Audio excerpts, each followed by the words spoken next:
Hello, ladies and gentlemen, boys and girls, children of all ages. Welcome to Apex Online Racing. My name is the marvellous Evil Dragon XXL. Joining me in this beautiful, warm, sunny day in the commentary box currently is Vectory666. How are you, Mr. Vectory? Hello everybody, Vector here again, doing the cameras once again for the AOR Endurance League.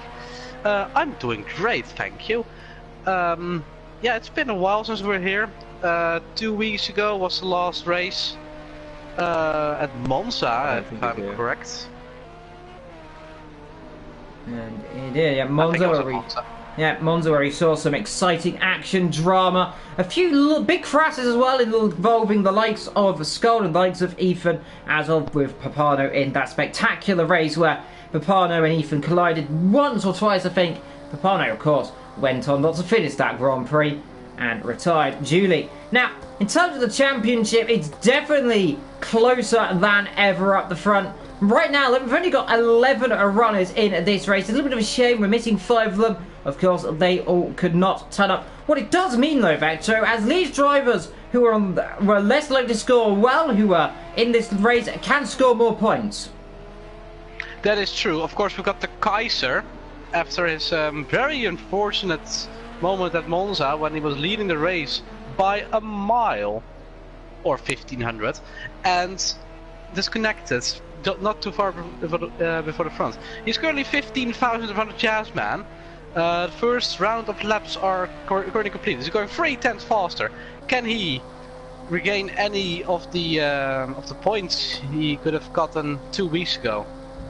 And that's always the question. Through into the last 2 corners around the Red Bull ring. Now, we want to say we will be having a minute's silence just after qualifying, by the way, before the start of the race, of course, in memory of Nicky Lauda, who died just earlier this week at age 70 as well. In memory of him, of course, this race will be dedicated to. But right now we have the Kaiser driving into the pit lane. He does improve, up 6 tenths up the front. And you've got to always wonder, Vector, with Kaiser, he's one of the quickest drivers this season, but he's had unfortunate misfires and incidents.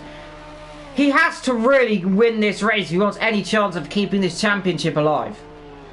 That is really true. I haven't actually got the standings up currently, so I don't know who is in the lead. But I do know Kaiser is somewhere at the top because he is one of the fastest drivers in this league currently. Jasmine is also on the pace, and Jamie can do a lot of good stuff as well. And Dever cannot even. Of course, not a lot of good luck this season still. But who knows? Maybe he can get a good result on this track. I don't know if he personally likes it. I don't know if actually anyone likes it personally. But anyway, it's a good track for overtaking. Turn 1 you can, it's risky though. Turn 2 is great for overtaking. Turn 3 as well. And yeah, and the final turns can be good for overtaking. He's going currently 1 tenth faster. He's on the pace to get P3 off of Jamie. Just coming up the hill there, down towards the last corner. That's the Rindt corner then, of course, named after Jochen Rindt. And then down into the Red Bull Mobile corner, which used to be called the A1 corner, or the Os Curve, as it used to be famously called as well. Different names, of course. This circuit, of course, the Os Curve. And the Austria Wing, of course, which circuit is based right now. Papano's joined. Now, he won't be able to get into the session, I don't think. 2 minutes to go. That's going to cause all sorts of problems there. The Austria Ring, of course, the famous old circuit that used to go straight up and past Time 1 Vector. I think you're a little bit more knowledgeable of the circuit, if I'm not mistaken, aren't you? I think it was supposed to go more straight on in the first turn, and the turns were really that sharp. They were really rounded, like a bit like Bruno. Oh, Jam has gone up there. Caught it there. That's down into Worth corner, which of course used to be called Lauda corner, if I'm not mistaken. In the old A1 GP days, when it used to be called the A1 circuit. The A1 ring, indeed. Anyway, Jasmine is only 5,000 slower than him, so... Oh, there's a big of a lag spike. I think Papano actually got in. Yep, Papano has got in, so we're up to 12 drivers now. And that's causing all sorts of problems right now. That there, he might get himself into a bit of trouble there because of that. Especially with a lag. That's ruined a few people's lap time. Golsey there struggling a little bit in the middle sector, Vector, but utter carnage brought on through that. He's 5/10 up though. There will not be enough to get 4th place off of Jazzman, but it will close the gap. Jazzman and Golsey had a massive battle last time out for the podium positions. For the what was it for the lead? I can't remember. It was 2 weeks ago. Yeah, he's always got to push on though. But let's see, he comes to the line through the old Red Bull corner. Now to the line, that Timo can go as you go. He's currently in P5, stays in P5 for the time being, so he's got to be pushing on a little bit harder on. Yeah.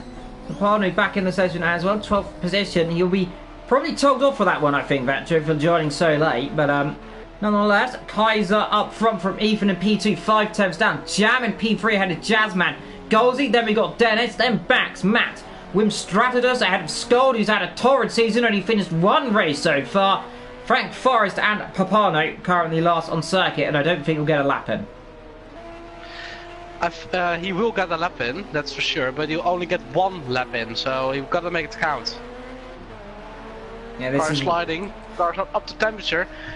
He'll be lucky if he can get somewhere near 7th or 8th, otherwise he'll have to start near the back. But yeah, that's one of the bad things about joining later than normal. Yeah, through turn 7A, down into Niki Lauda corner, that is then. On board with a lap with him actually. Yeah, let's go on board with him then, so... On board we go then, just coming down into Jochen Rindt corner. And this corner used to be a flowing, almost 180 degree flowing corner, of course, back in the day. Rejoining down, this was a very narrow pit straight, if I remember correctly, where the cars would come around almost flat, and it was home to what was potentially the closest finish in Formula 1. Now up the hill into Castrol Bend. You want to get these cars stopped down into 2nd gear. Hit that inside curve. Ran a bit wide, and that car's going to be very sideways. Be off the lap, but he'll continue it up into turn number 2. Then this little kink down towards Ramos corner then. And this is the section, Venture, where you've really got to get on these brakes. Car very loose up here, and you'll see me struggle getting the car slow down into Remus. That now gets back on the power. Down the hill, then they'll go. And this is where the drivers are going to get their money worth, especially down this corner. It's going to be difficult to stop as they come down into Gosha Bend then. And let's see, chuck it in. Down into 2nd gear, down to 1st then. Runs a bit deep there, just about gets his core low, but bearable accident. I think he's bowed out the lap. Yes, he has. Yeah, near the end of the session anyway. Not going to get a lap in. It's going to start from last on the grid. Bax is on lap though. He needs about 6/10 to get in front of Golsey. So maybe he'll improve his lap time, but improving the position will improve hard. Jazzman, by the way, Jazzman Vetro up to P2. He displayed even by just over a 10th of a second. Jam in 4th. Golsey, Skold to P6. Then what can Back do? What can Matt and Frank Forrest do? So Frank Forrest, I think, has crossed the line already. What can Back do then? He's coming through the last corner. Let's see. Can he get that car off of what is going to be the 3rd row of the grid then? 4th race yeah, Matthew off and qualifying over then. So qualifying over, but it is pole for Kaiser then here in Austria from Jazzman. Ethan in 3rd, beaten by a 10th there. Jam ahead of Golsey, Skold in P6. Back ahead of Dennis, Wim Stratidus in P9 and Matthew Asbreck in P10.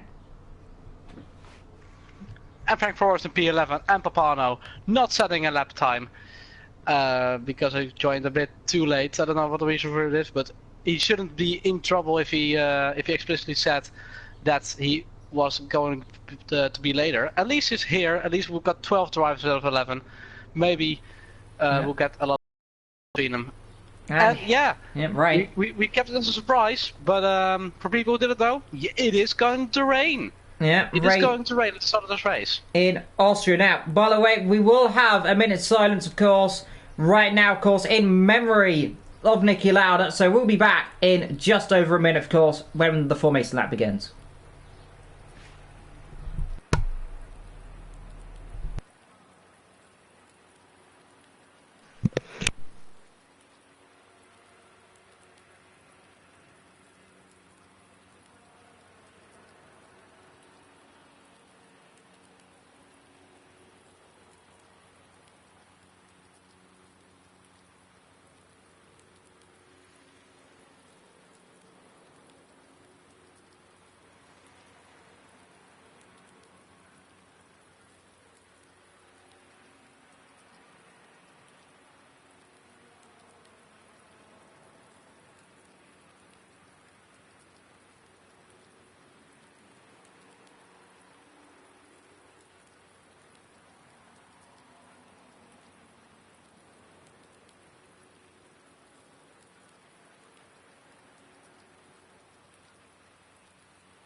And we are back then as we get ready to sync on the grid here for the Austrian Grand Prix.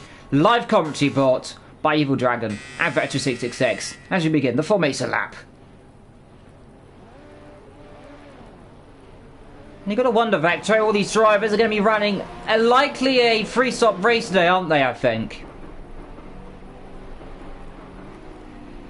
Intensely, Vector, I don't think he's got his mic back on for some reason or something. Oh yeah, I forgot to turn him off. He didn't turn it on, but free-stop strategy today, it's going to be interesting, isn't it? Yeah, definitely. It's a 2-hour race. A lot of things that can happen. 3-stop, 4-stop, maybe even 5-stop. It all depends on if you get damage or if you get through the first turns correctly or not. Will be really interesting to see. Personally, I don't have a lot of knowledge of the strategies and stuff, and also the fuel loads and all of that. So it's hard for me to say anything about it. It's just. I think we'll see, just like last race at Monza, a lot of different strategies and a lot of close calls as well, because normally we see people with like 2 liters, 1 liter, maybe even half a liter crossing the line and going into the pit stall. So maybe we'll see more of that today. Indeed. Well, we do have ourselves a on-track reporter. Scott, if you can hear me, how do you think the strategy is going to pay out today, if you can hear us? Which I don't think he can, so never mind then. So it seems the radio connection has been severed. It must be raining too heavily on the circuit then. But either way, we're going to have some fun out there today. The microphone has got soggy and it's kind of malfunctioned. Yeah, so nonetheless then, let's get ready to go then. Well, hopefully hear from Skog potentially later on in the race, but a lot of race. Yeah, maybe he's muted us. Either way, then here we go. 2 by 2. Then down towards the last corner, down towards Rindt corner, of course. After Jock and Rindt, then the old Red Bull corner, then or the A1 corner, or whatever you want to call the Yoss curve, as I used to call it back in the day. Still call it the Yoss curve for good measurement. Then so Kaiser, Jazzman, Ethan. That is your top 3. Behind them, Jam, Golsey, Skuld, Bax, Dennis, Matt, Wim, Papado, and Frank Forrest right down the back lane. He should be, Frank Forrest should be ahead of Papado. There's a bit of issues at the back, but here we go then. The red lag is ready drop then for the Austrian Grand Prix. Is it going to be Kaiser? Is it going to be Jazzman? What can Ethan do on that second row as well as Jam? And the question is, are we going to be racing? The answer is yes, we are. Underway then. Good start immediately from Kaiser. Good start from Jazzman. Ethan left a little bit soggy in the background there as he come down towards turn number 1. They don't get through nice and smooth this time. Well, just about a few of them run wide then. Turn 1. But crucially, no one off the road so far in drastic measures. Already up the hill then. So it is Kaiser leads from Jazzman. Then comes Ethan then. The top 3 relatively clean away low as they come up the hill then. Here we go then. Round the outside. Jazzman thinks of it. Kaiser has the inside. Jazzman a little wide there. Loses the rear end. That'll allow Ethan through. Jazzman actually stays the position there, so off the circuit, keeps back on there, and he holds a position straight off the start of this race then. 1 hour and 56 minutes of the race to come, and we've already seen Vector a little bit of the action already then. On the inside there, that's Skuld. A good start from the driver there, the English driver up the inside. Gets 1 place, he's now up to 4th position. Going for it. Yep, Jazzman trying to attack the leader. Skuld wide there down in towards Nicky Lauda corner. And let's see, can he get the car turned in? Yes, he can then. So just about holds the line. Tries to get the cut back. Skuld getting a cut back, trying around the outside. Can he do it there? Down towards Rindt corner. That'll be audacious stuff there. Jazzman trying around the outside into the last corner to turn 8 and 9. Runs himself out of the road. Skuld as well now on the road. Be careful he doesn't get airborne on those bumps. Just about keeps the car on the island there. Frank Forrest out the back. A torrid start for him. I think he got caught out there. Ethan trying to find a gap already then in the start of this race. In the background, look at Skuld already having a look up the inside. Late on the brakes. Can he get the car stopped? Yes, he can. Gets it stopped then straight away. Very picturesque down the straight. 1 car going right. Here's Ethan then attacking P2 round the outside. Let's see. So that'll mean Jazzman will have to hold the inside line. Can he do it? A little squeeze Ethan wide then. Doesn't turn. A little bit of a Rosberg gets moved then. In the background, you've got a whole gaggle of cars there. Jam off the road, and there's contact there with 1 car. Don't know who it was. I think that might have been Dennis. That might have been Matthew, Dennis, you know. Hit him.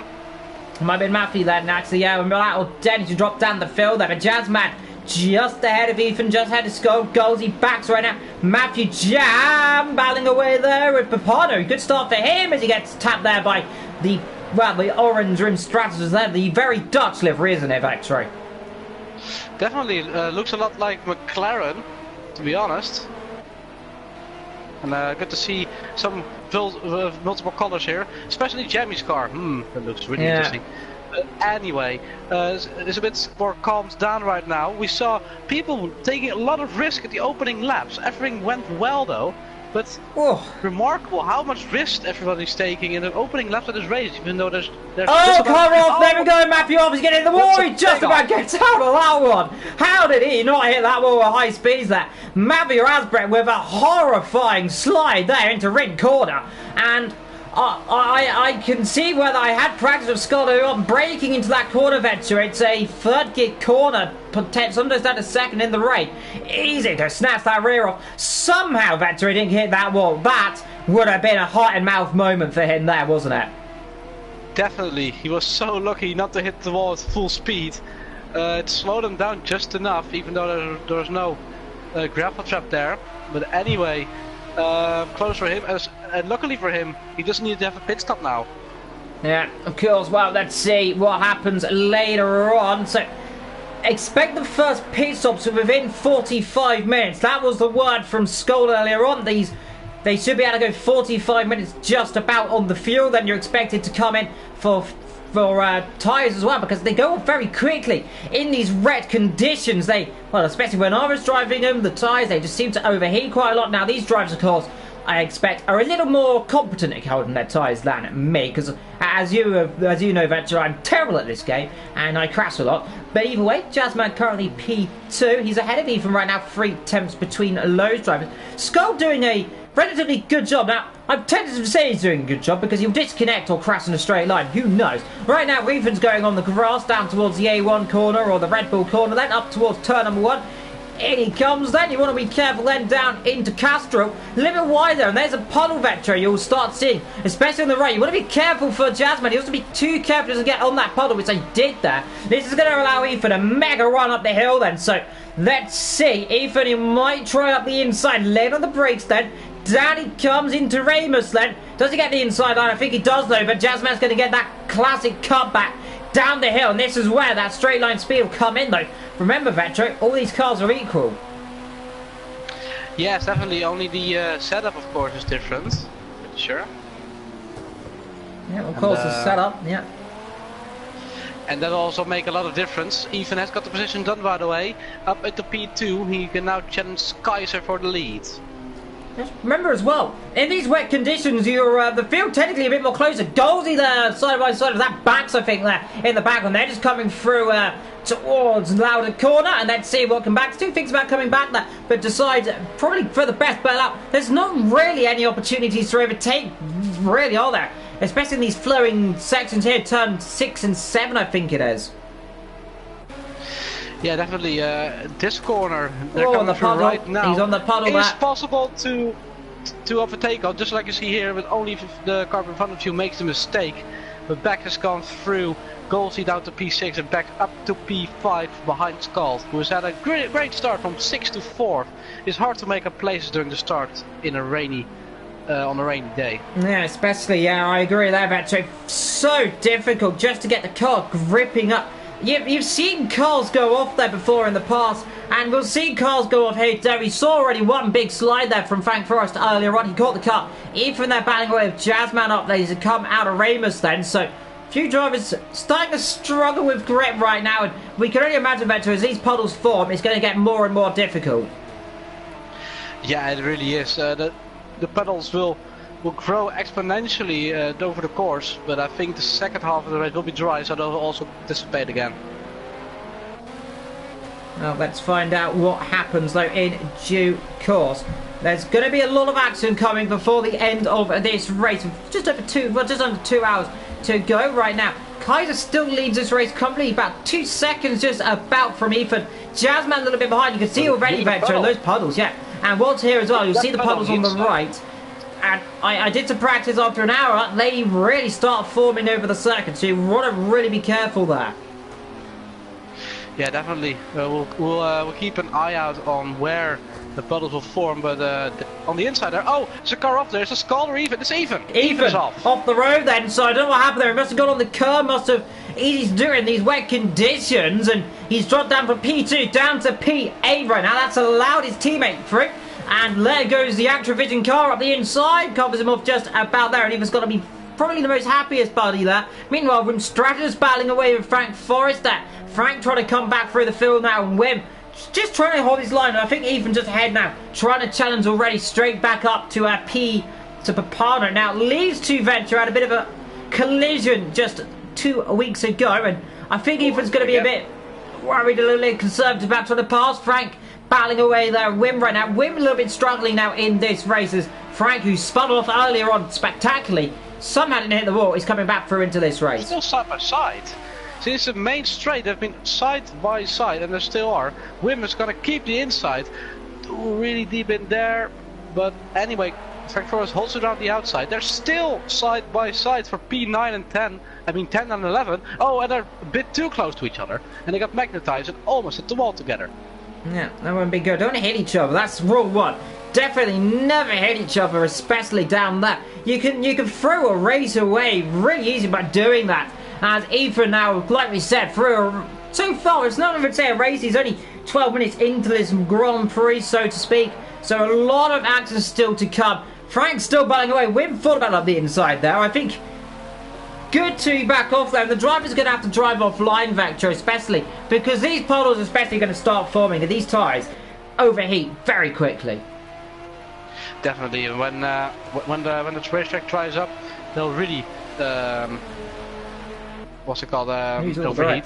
Anyway, we've got a massive set of cars here for 4th, 5th, 6th, and 7th, and I think Skull's fencing a look around the outside of Dax, who has gone up to P3 actually. Skull dropped down for P3 then, so he's having issues in the Nissan car, of course. All these drivers running the Nissan engine.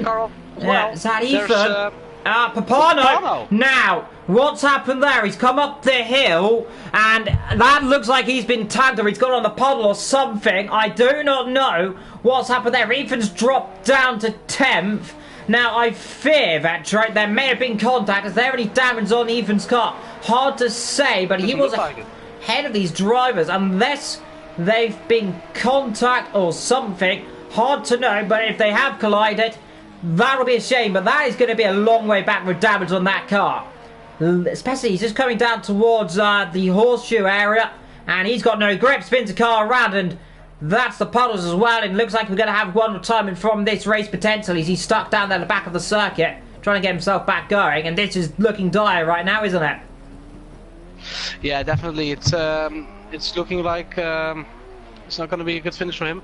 The race is still long, though. It's hard to say. It depends on what happened, actually. I think it was aquaplaning. I think it might have been aquaplaning, to be honest. But also Ethan fell back. Ethan fell back, so maybe there was contact between the two, but we missed it when we were seeing the battle between Scald, Golsey, Jamie, and Dennis. Yeah, right, we'll find out, of course. From Stratus still battling away. That is with Ethan right now. He's a man on a mission, then round the outside. He'll be clobbered in the side if he's not careful. And what do you know? A bit of contact there. They just about got away with it there, which is the crucial thing. Now down the straight until it's not really a straight to be the least, is it, Veteran? It's rather a winding straight as you wind themselves down their hill, down into this tricky braking zone where you can see cars really struggle with grip going straight on occasionally, don't we? Yeah, definitely. On the brakes, it's really tough to get the car in a straight line sometimes, and especially in the rain.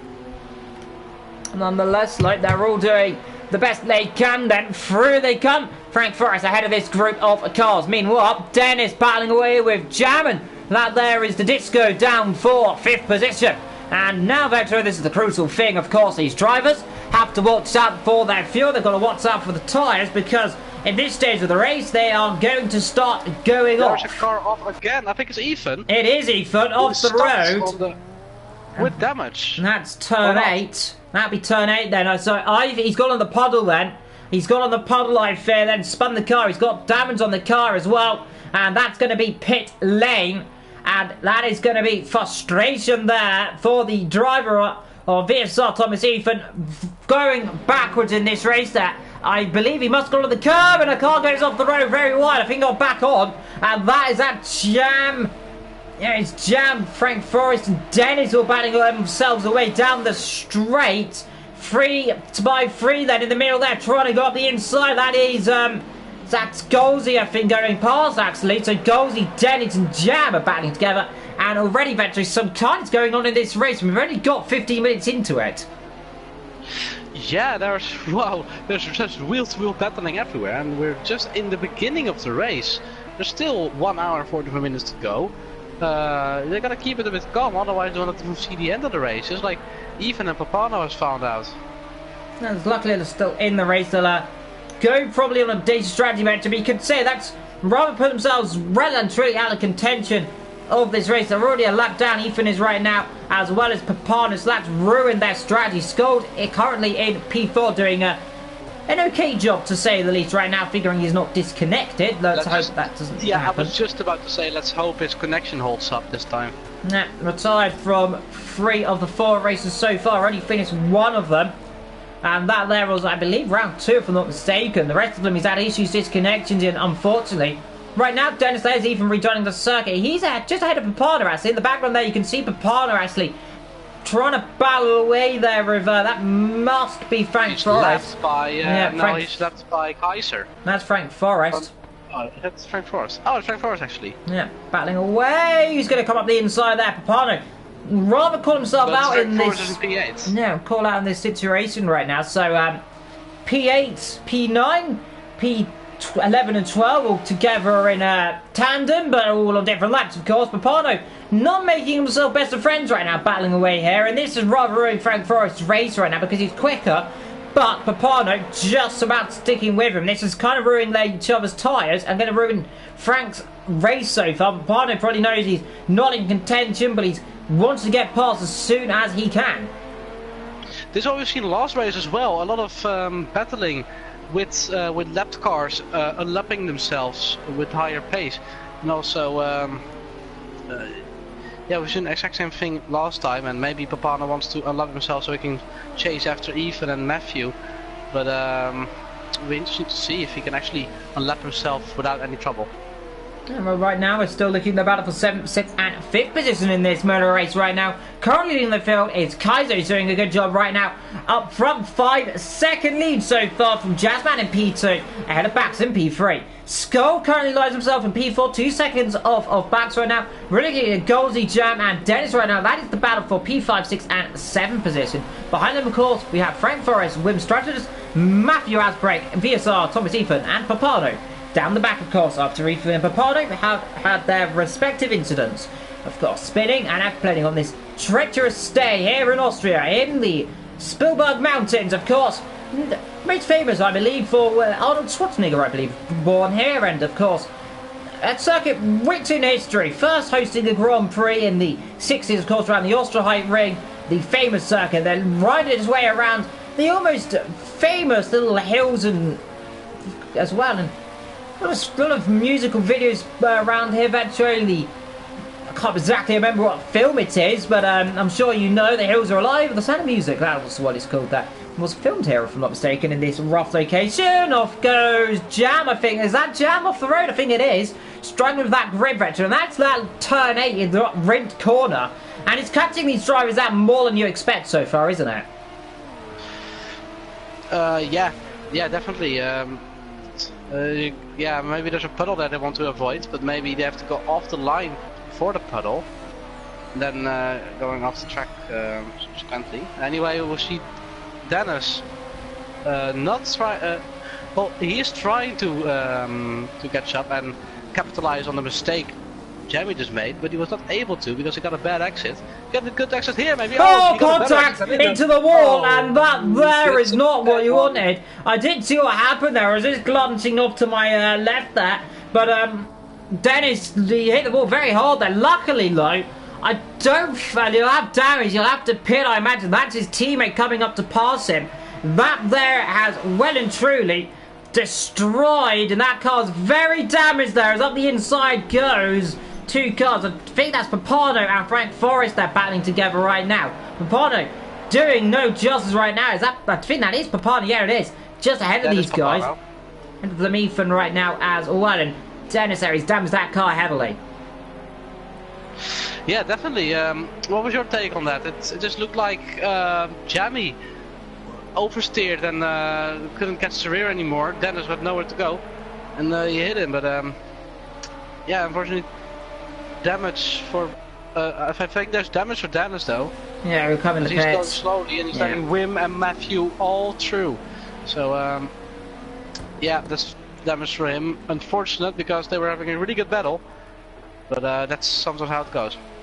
Yeah, it's going to rather put himself down quite far down the field, of course. But Jam, I think that was more of a racing incident, to be fair. He lost the rear.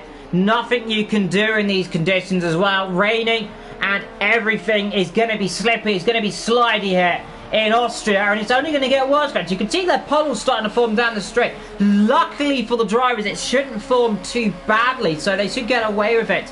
It's once you get turn 7 and 8 eventually, that left and right where you really get no grip. And a rim runs a little bit wide there. Yeah.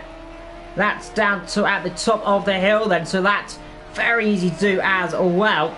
And these drivers proving themselves to struggle a little bit right now. 20 minutes down and we've still got over an hour and a half to come. So I think we're going to see a few drivers make more mistakes in this race. Scott's gone off. Yeah, Scott just as I say, driver's making a mistake. Scott, he's gone on the puddle then. So he hit the puddle. He must have hit the puddle. He must have hit the puddle on the inside on the left-hander.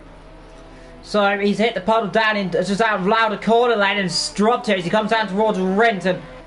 That's the tyres as well going off. And that isn't what they want to do. They want to be careful. They want to retain their tyres as best they can. But it's going to be difficult because these tyres, these Pirellis as well, they go off very easily. They're very susceptible to heat, and especially in the, it's not heavy rain, but it's not light rain, but the circuit is still very warm, to be fair, so they've got no grip out there. Yeah, they barely have got any grip, and of course the tires will not have a good time either when you slide across the circuit, because the tires will wear out really quickly anyway with the rain. Now actually Dennis and Papano aren't too far behind each other, only 6/10 between them, so I better let the back ruining up. Both they are 8 seconds behind even, so there's still points to be gained and lost. And some facts before you wrap this circuit, by the way. Only one Austrian has ever won here on home soil, that being Niki Lauda, of course, back in the 1980s. Alain Prost has the most Grand Prix victories here of all time with 3 as well. So although the circuit not exactly Formula 1 relevant in this situation, it is most common for Formula 1 cars, and especially you don't often see GT races racing around here, do you, as well? I think they do. I think also in DTM. I'm not quite sure because I'm not into those sports that much. Well, I'm into them, but I don't follow them actively. Anyway, Track 4 has made a small mistake, it looks like, and Mercedes is right on the back of him. Yeah, as they come down towards turn number 1, then into Castro corner a little bit wide, and again, that corner catching all the drivers out today. The Castro corner, of course, named after an oil company.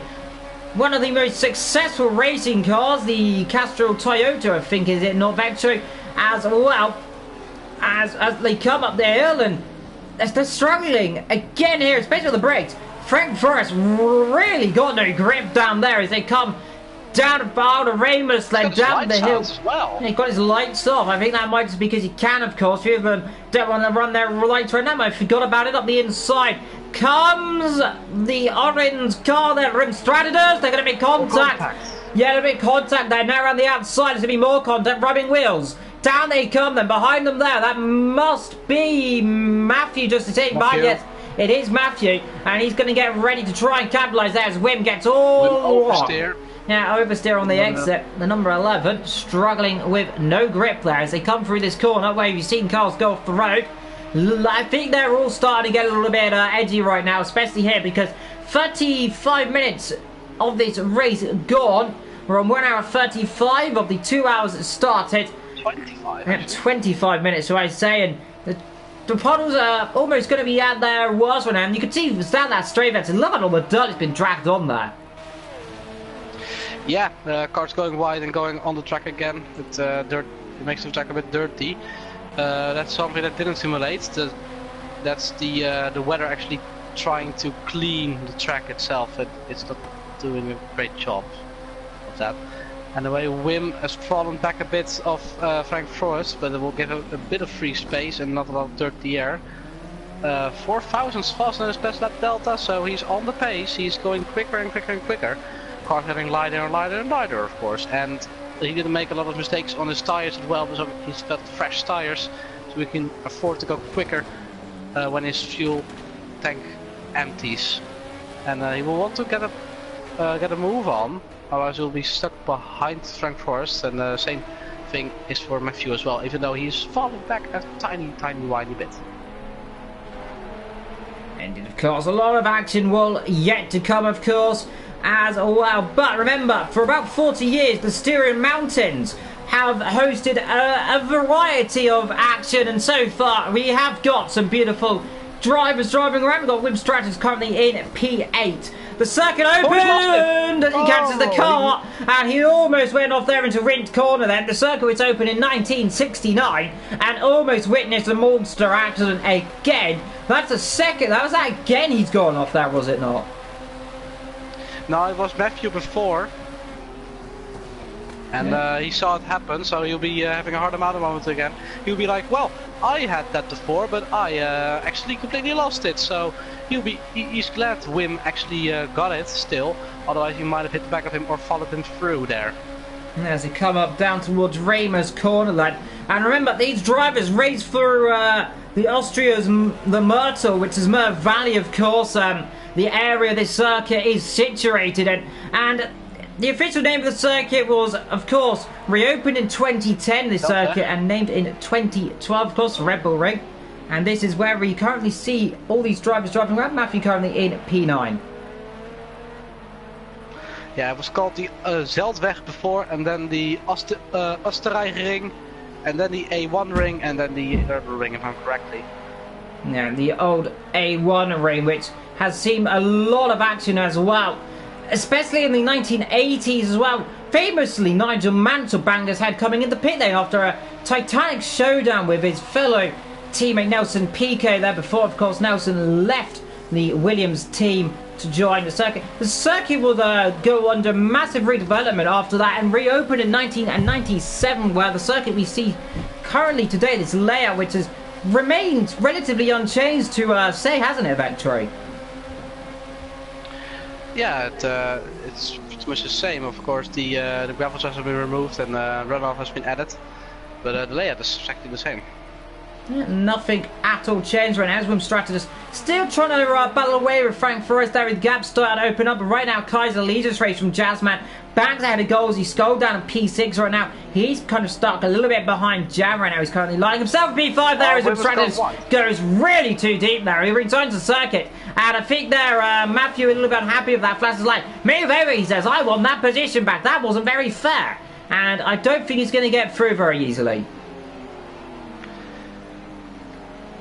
Now it looked like Wim just went really wide there, and he regained the position in front of Matthew. Maybe he didn't leave a lot of space, so Matthew not happy with that.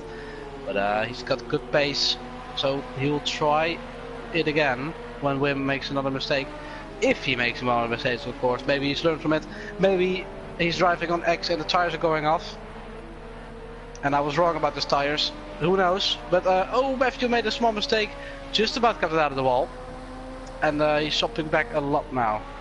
Yeah, he's starting to struggle a bit more, and a lot of hard-fought driving still to come, by the way. And like I mentioned earlier on, what drives around here? Well, DTM, of course, drives around a European Formula 3 where you see some spectacular crashes. Remember, was it 2016, 17, I think it was, where he saw a car spectacularly flip, barrel rolling over the top of another there, and another one, Piquet, I think it was, well, Boss GP as well, which is, of course, older Formula cars, and of course Formula 1, which race here as well as a lot of other little series.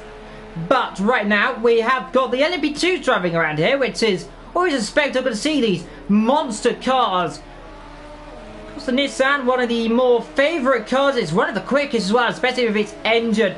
I always preferred the Honda, if I'm not mistaken, which had a little more grip. But nonetheless, he just was lapped by Jammy. Yeah. That will not be good for him there, because he wanted to challenge for the win today, but unfortunately he's been lapped by 5th place now, so not going well for Ethan at this moment. Also in AOR history, recent AOR history, we have had a massive accident here in GT3 once, I think in the Pro League. Season 9. Marcus Matteo. Just coming out of turn 1, flipping violently on the inside, you'll see it in a moment. There on the left of your screen, a violent crash from Marcus in the Porsche, and that was a massive accident. Yeah, exactly same conditions. Ethan there trying to unlap himself right now then, so this is the situation these drivers are going to get themselves in. Ethan, he knows he's got the pace right now, but these blue flags, he'll get penalties if he doesn't let him through. And this is ruining his strategy right now. To say the least, he is frustrated, he's going to get bothered and hot, and especially, I speak to him often in...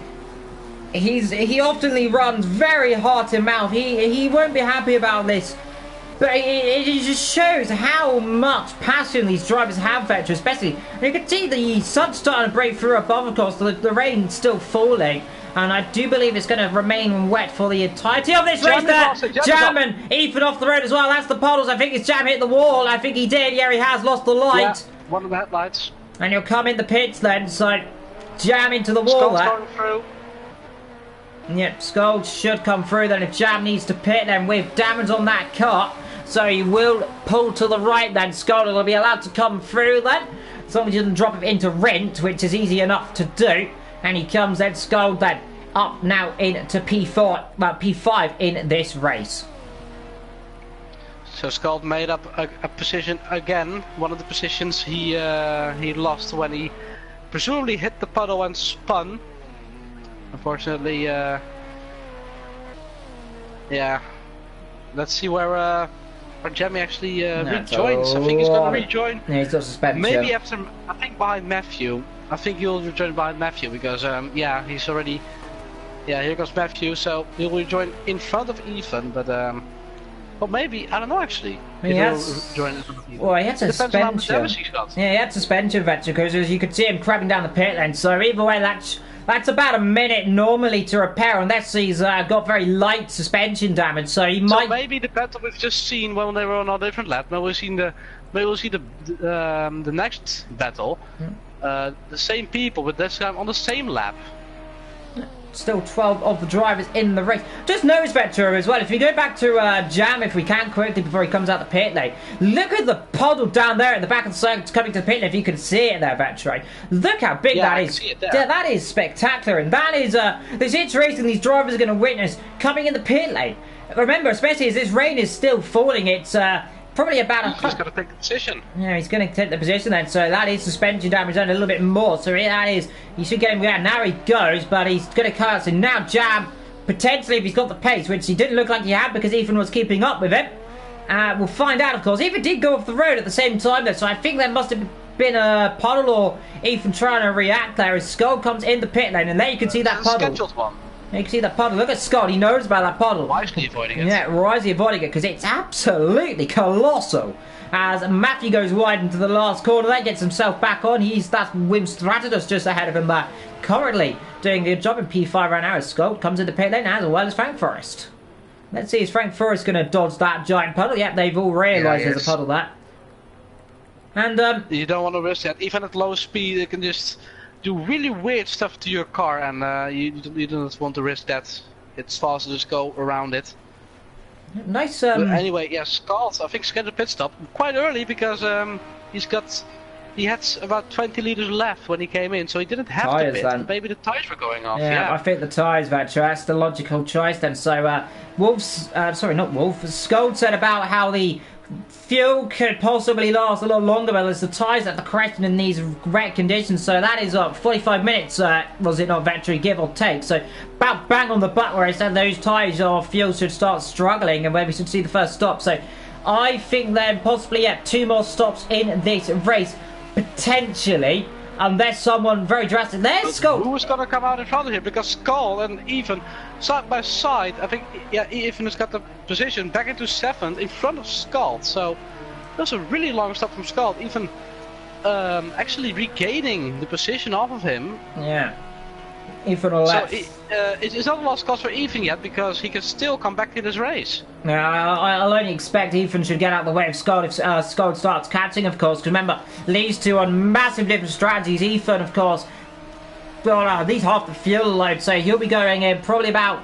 If he could stretch it, he's going to try and probably do one less stop than everyone else. Then, it'd be very audacious if he can, but if he could stretch it for another half an hour, then he might just be in the window to try and stretch that last stint.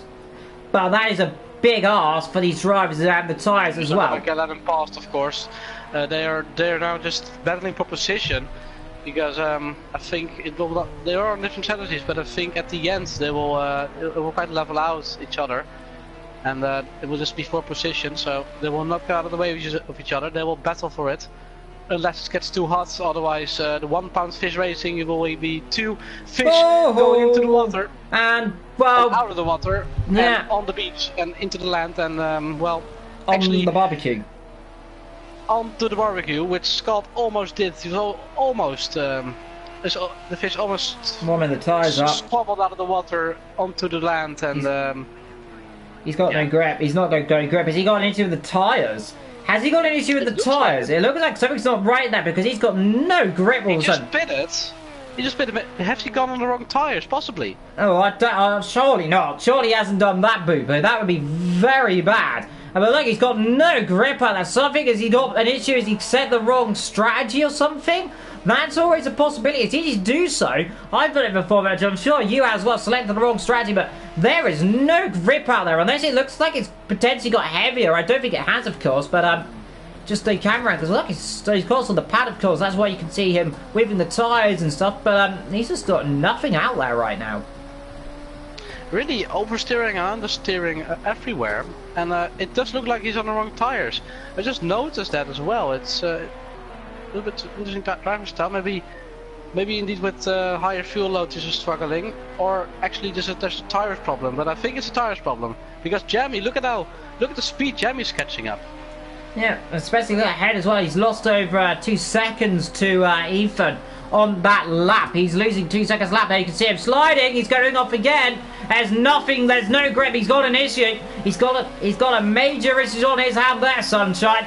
And that is going to be, and you can see probably by the body language in the pit, that crew, they have possibly put the wrong tyres on that. And by the looks, he goes off again, and he's going to have to let him through. He'll have to let him through here.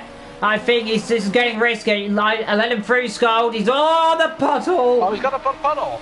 Go on the puddle. Into the cones. Into the cones. That's him through. That's the best thing situation. Come in the pits, I think. Then he'll be given the black and orange flag, I think, potentially, if he's got the right tyres on. He's got no grip. He's lost it almost. He's out of control. This is something you've never seen for such a long time. He's put the wrong tyres on. Either that or he's... Oh. Camera angle there, but that was the camera. Oh, anyway, he's taking out the braking zone, and oh no, it's not going well for starters. That's going to get himself in a bit of trouble as well, taking out the braking zone. A few drivers rely on that. Someone's gone off in the background. I think Ventura went wide.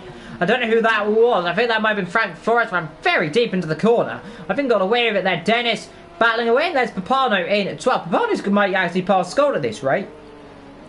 Remember, the Papano yet to stop. A lot of people will pass Scott. If he'll get into the pits again, maybe he'll just wait for the rain to dissipate. He'll be the first on the dry tires, though. It's going to stay wet, Vetro. We have got basically we are fully wet race till the end of this race, so that's going to rather ruin it even more. Then, so Scott's going to have to come in for another set of wets then, potentially, or he's got. Do you know what I think has happened here, Vetro? Is his PSI, his bar, whichever he runs with, is too high, and. It's happened to me before where you come in the pits. I believe it's happened to you, Vector, is it not? Where you come in the pit lane and your tyre presses are completely different when you expected. So I fear that may have happened. I normally don't really have that because I already every time before the race I check my pit strategy and I 100% check the tyre pressures are okay. and they will not change in between, because if you save the pit strategy normally, and you set it active as your pit strategy, you can always get it right. And also I also check it before I go into the pits if I've got the right setup on. So I check it about 5 times before going into the race, just to be sure I don't get any unsuspected problems. So I never really have that problem.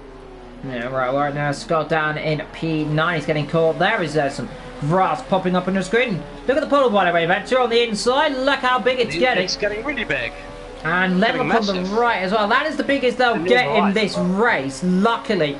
I know if you get any heavier in this, of course, luckily it doesn't, but if it did get heavier, I think Skull's in the pit lane, I think. Yeah, he's in. Yeah, so, he's going to pits.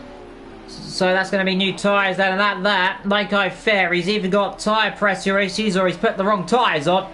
But a penalty as well for speeding in the pit lane. Yeah, that's ruined it. It's going from bad to worse for him. So, 10 seconds, so 10 that's... seconds, the stewards are giving him no slack.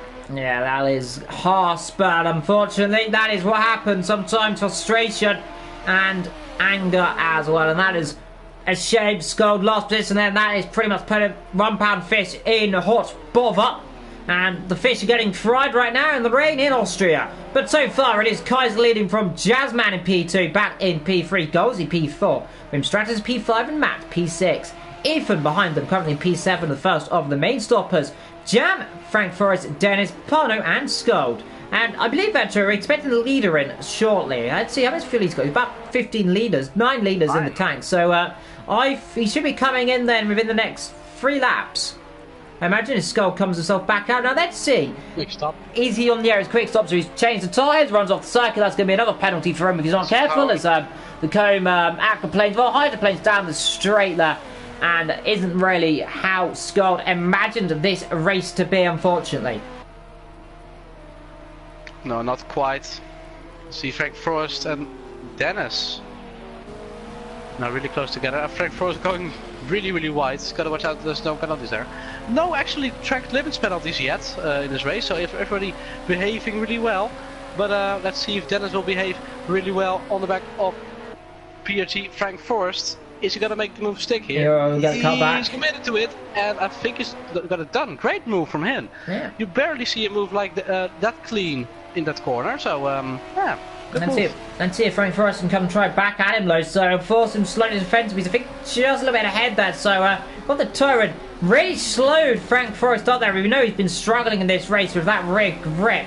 And again today, we're seeing it. Look, especially on the exit power down the straight, has nothing on it as they come out of Ramos then down the straight then. Again here on that 30, we're expecting another, we're to be about that 72 before this race finishes. So a lot more actions still to come. Frank Forrest currently in P10 so far. Behind him right now, the fantastic Papano, who, fair play to him, he's recovering. He's still yet to come back in. There, he's in again. And over the puddles, and he's through the puddle.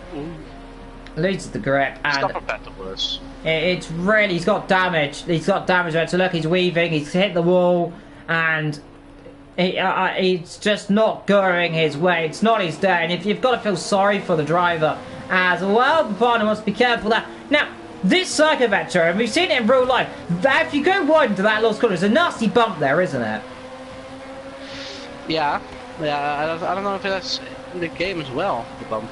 Yeah, there's a giant bump there. I've hit it a few times, and I can tell you can flip it there.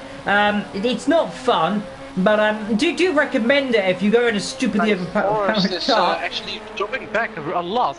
He's dropped back 1 position last lap, and he's got to drop back another position to Papano on this lap. Yeah, so down to P11 he goes for now, but can he get back at Papano? Yes, but Papano, great cutback from him, and I got great drive out of the corner actually, and in front of Frank Forrest at this moment. So good move from Papano. Can Frank Forrest come back? No, not at short notice. He's actually turned the lights on this time, so that's good for him. Well, he's got no great vector, and that lad shows to me that his tyres are going off, that he's not... It's difficult to say if they're taking care of the tyres, or it's just the conditions, of course, because in these wet races, as well as Skull going all over the shop right now, and what potentially could be his first finish, he's going to fit for such a long time. It looks like he's going to finish last. And behind him there, I think that might be... Is that Wim Strategist behind him there, potentially? Hard to say who it is, but Wim Strategist is just ahead of him, actually. So that is Matt. Leader. Yeah, it's Matthew. No, it's not. That's Matthew then, so just Matthew. behind you. So... In between those two, that's where he was earlier on before he had the incident, of course. And let's see if he's got any grip. He's driving on the grass, so he's just struggling out there. It's surprising to see what's happened. He's in the pits again. What is going on with Skull right now? I'm a bit confused. And I would love to know what's the issue. If he's got an issue or not. If he's got damage. If they're not repairing the car. But Leader's in. yeah, leader's in. In comes Skull again. And let's see, his Kaiser gonna... Oh, He's run over Kaiser's pit crew. Yeah, but that tactics there, running over the pit crew. That Kaiser misses that puddle. I would love to hear from Skull, but unfortunately he isn't here, of course, so we can't speak to him to know what his issue is. In comes Jazzman from P2 right now. Top two close together. Jam go! Oh, he's gone into the puddle. Spins It's into almost the cost him damage. Well, that's always he runs over Kaiser's pit crew. No one But likes again- Kaiser's pit crew, as they seem to have a vendetta. In comes Golsey as well. I mean, Golsey. Bax leads this race. Let's see if Golsey avoids the puddle. He does. So he sees the puddle.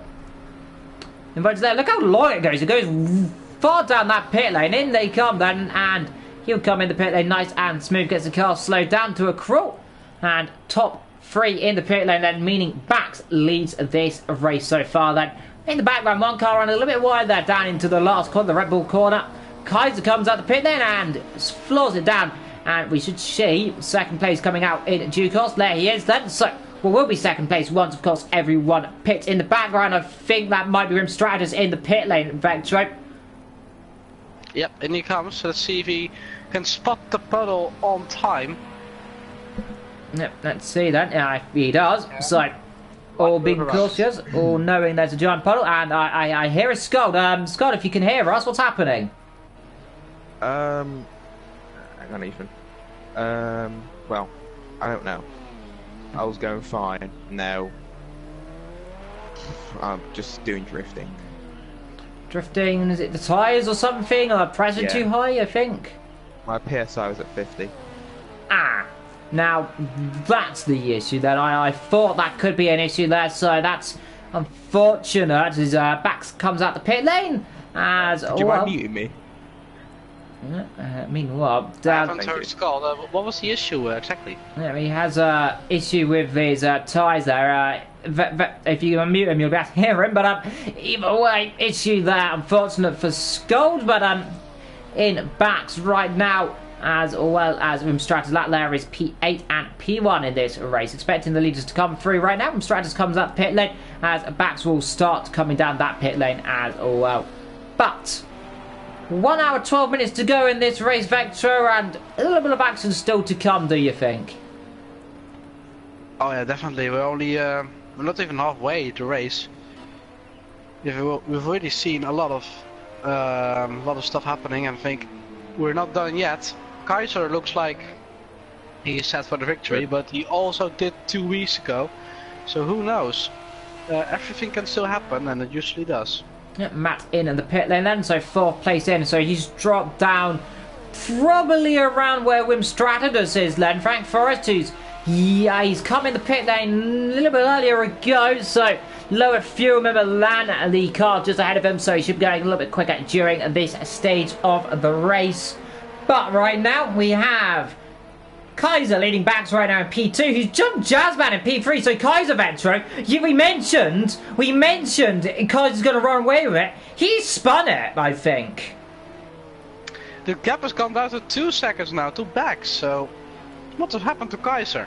Has he got the same issue as Scold has, potentially? That could be terrible. Matthew comes out the pit lane, past that puddle that is claimed more drivers than anyone, but anything can happen still, and Frank Forrest drops it. Is he going to get the car going? Yes, he is going to keep it going then through the last corner, and this circuit seems to be getting more slidey as we go on.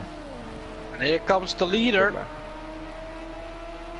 Here comes the leader there. But yeah, Scott, what was the issue exactly? I still muted you, so I didn't. My PSI was at 50. Oh, so a mistake in the pit strategy when you change tires. Oh, contact! Contact with Papano and Matthew. Matthew hits Papano. Papano spins. Again, he's lost the rear ring again. Yes, he has. That's the second Has he time. lost the rear wing? Yeah, he has lost the rear ring. I Again? think. That's No, not He from has. that contact. He has Not from from that that. contact. Is he hit the Who's wall? It was such a slight tap. Has he hit the wall there or something? Coming back on the circuit, he Pano. didn't. He's at the race. Oh, it's a So retirement as well. That tiny hit from Matthew did it for Papano. Down to 11 runners now. What is happening in this stage of the race? It's I've never Kaiser's seen lead is that. gone. Papano. It was such a slight tap. I was like, it was really interesting. I've not seen that for such a long time. Jasmine and Dax are close together. Yeah, It's all top three. kicking off now. Top three all close together. Then Golsey in the middle of no man's land. And look at that pole bottom. It's right over the circuit right now. And that's getting bigger and bigger as we go on. I do not believe it will get any larger than that, however. But anything can happen. That's not going to be good. Then he'll be told off for that. Not allowed to do that. That could cause some lag there as Jasmine a little bit sliding. Keeps it on the island and he's catching. Bit by bit, currently 6/10 behind and already kind of started to open that gap a little bit eventually. So looks to me we're 1 hour to go in this race. So half the race gone, half the race to go as second and third decide they want to take a new line through turn one. We've seen that line multiple times going wide there. Not giving any penalties though, so that's lucky for the drivers. Anyway, just like we said also, no track limits penalties yet. The only penalty is in the hands of Scald with 10 seconds for the pit speeding. More than 10. No, maybe more than 10 now. Oh dear. Yeah. Oh 50, dear. 50 seconds. How did you get that? Let's just say I was concentrating on, what's the word? Drifting. Changing my tyres, then slowing down. Oh dear. I'm Wow. not going to catch up to anyone. That's not good. Meanwhile, Justman's still right over Baxter, and Baxter made a bad mistake there. I don't know if it was that as a lap car potentially in between them, but hard to say. But all you could see, they can't hit the apex down there into turn 7, 8 out of louder corner, and that's really slowing these drivers down. Probably about 2-3 seconds more than they expect right now. As Jasmine, he's catching back to about 2 seconds a lap that last lap, so he's only got 3 attempts between them. They're ahead of them. I don't know who that is exactly. I think that might be Matt or someone just in between them. Yeah, maybe. That might be hard to say. Yeah, It's hard to say. Might be Frank Forrest. Yeah, it is. Ethan said he'll unmute you soon. Yeah, okay, so we'll be at it. And we'll have Ethan then potentially for some onboard versions as he's in the middle of no man's land. Here comes Jasmine. Is he going to shrink up the inside? No, he'll have to go to the outside line. Surely not around the outside in the rain. That'll be brave. Can't do it. Get the car back. Can he do anything? Where is he? He's there alongside him, so he's got the car back. Then down the straight, down the hill. And let's see then. Can he get the line? Can he get the grip then? Down out of Ramos. He has got the line. He's got the grip down the hill then. Has he got the inside line to hold it? Now gets car stop. Yes, he does. So backs down into P3 and just back to P2, but right now they've got to really try and concentrate on catching that leader. 4 seconds is the gap now. Kaiser has been able to pull the gap a bit because we know his pace. We know he's able to just drive away for 10 seconds if he can. But maintaining the lead is of course easier said than done. And now he's increasing the lead really fast because it's now 4.5 seconds. So it's going up. As they come up, that's Frank Forrest actually, Vector. I just spotted there. They're coming up to lap. That is true. So that's what we were trying to figure out earlier on.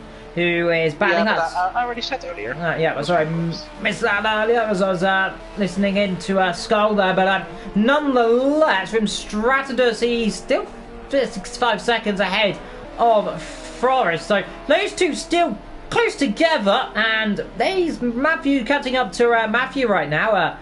So getting closer all the time. Frank there, he's going to get blue flag, so he should let these drivers through. Well, that's one way of doing it.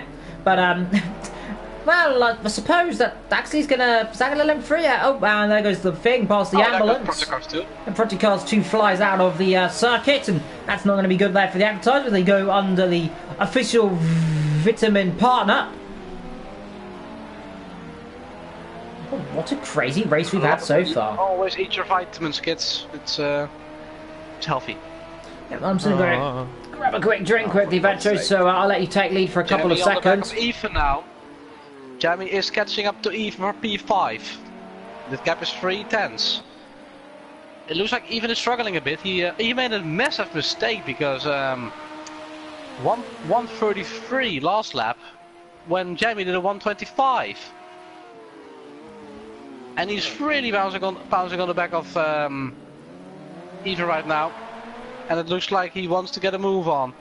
Jamie has got better pace at this moment. Also, Bax is still getting close to Jazzman. Now also Matthew and Wim in the meantime also not too far ahead. Not too far ahead of each other.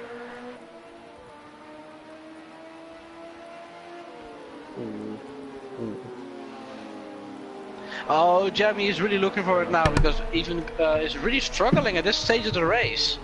Ethan's got damage. Oh, Jamie, bit of oversteer there. Yep, Jamie, bit of oversteer there. So Ethan's got damage reported there by Skull then. So I think Ethan might come in the pit lane. Yeah, Ethan's going to come in the pit lane then. So of course they have communication. So that's why Ethan in the pit lane then, and we'll be able to hear from him. How did he attain the damage? That's the question. We'll hear from him in just a few moments' time then. But it comes VSR Thomas Ethan then into the pit lane then from 6th position in this race. Avoids the nasty puddle. Actually, kind of goes through it, and only one driver's made a mistake through there, and Victory ready to review the car, mend the car, and away he'll go, of course, in due course right now. Puts it behind Dennis, and right now £1 fish is rather £1 sinking, as a pound of weight sinks in the sea.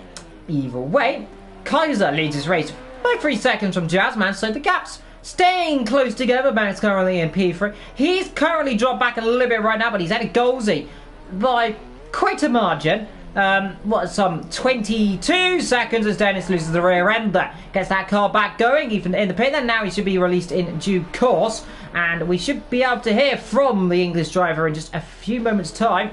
But either way, Kaiser leads this race 2 seconds. Again, he's dropping down the field. So, struggling. So actually, we're scalded compared to him. 1 minute behind him, so I don't think he'll be of any threat to his teammate anytime soon. Yeah, out comes Ethan then onto the circuit, and that there is I don't exactly see. I can't see what car that is. But your jammy.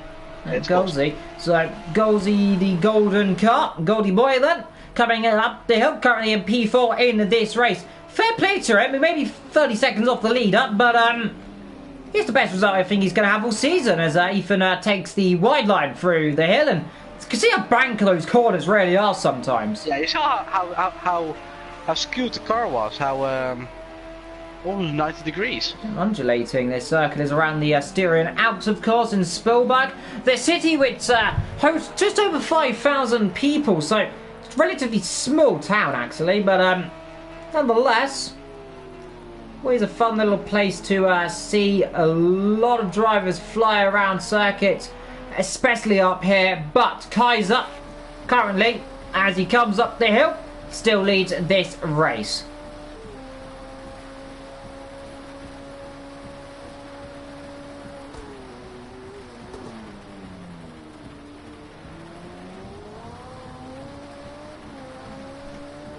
You gotta wonder, Vector, especially with 1 hour to go in this race. Kaiser's got it all to lose, hasn't he, right now? He doesn't want a repeat of last race, of course. Of course, really gut-wrenching DNF, and there's a closing stage of the race.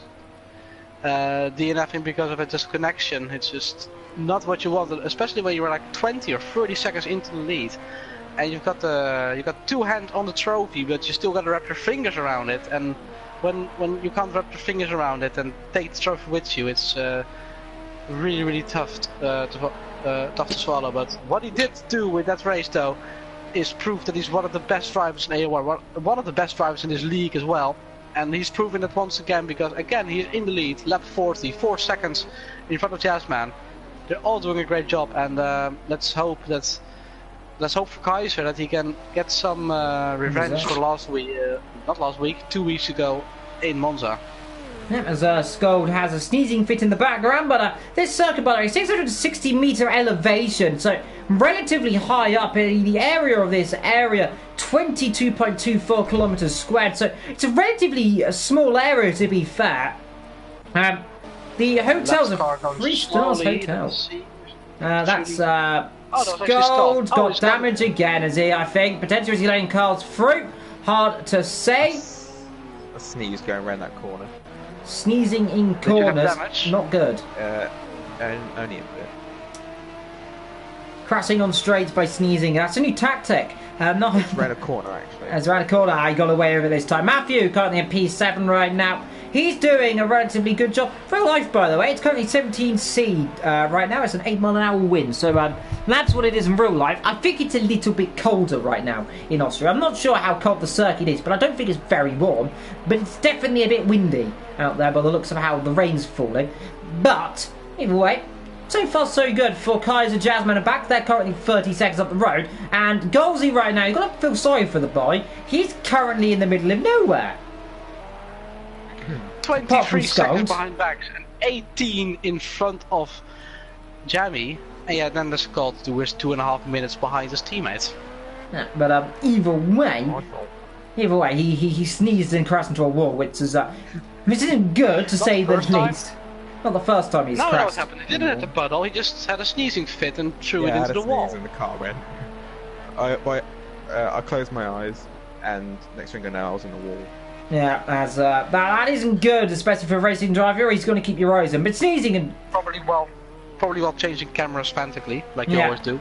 Yeah, but either way, I've been doing that a lot. Yeah, as you go over those curbs, Ethan there driving his hard out right now. He's catching a little bit of flank for us right now as Wim Strategist there murders our cameraman. Looks like the rain's getting a bit heavy, but it's not, of course. Wim Strategist there still trying his best on board of the orange car. It always reminds me of an Arrows called the Orange Arrows, of course, way back when it was 2002, was it back true? 2001, I think. It was the first time they were sponsored by actual Orange. Yeah, of course. Which is a telecom company. In the Netherlands, I presume. I think. It might be. I don't know. I don't know, it could be. We'll find out. We'll find out sometime. It might, well, it looks Dutch, it's orange, and everything's orange Dutch apparently to me. But either way, nonetheless, Matthew currently driving the Italian flag on that car. It's Mexican. It's Mexican. The Mexican flag on that car. Wim Strategist driving the colours of the Netherlands. Meanwhile, up front, Kaiser leads Jazzman, leads Bax, leads Golsey, and right now, not a lot of action going on the circuit right now. We're currently looking at Wim and Matthew closing up a little bit right now. Behind them there, I think that might be Ethan just closing up potentially. I don't know. I think that's Frank Forrest. Yeah, Frank Forrest just behind him. So, we're just looking at the weather, but I think it's getting a bit more clear, or it's just me. I think the rain is easing down a bit. It's just the sun coming through that train, and of course getting the time progression on, so the sun definitely lowering, that might be the reason why, but the rain definitely falling very heavily. 7 o'clock when the race finishes.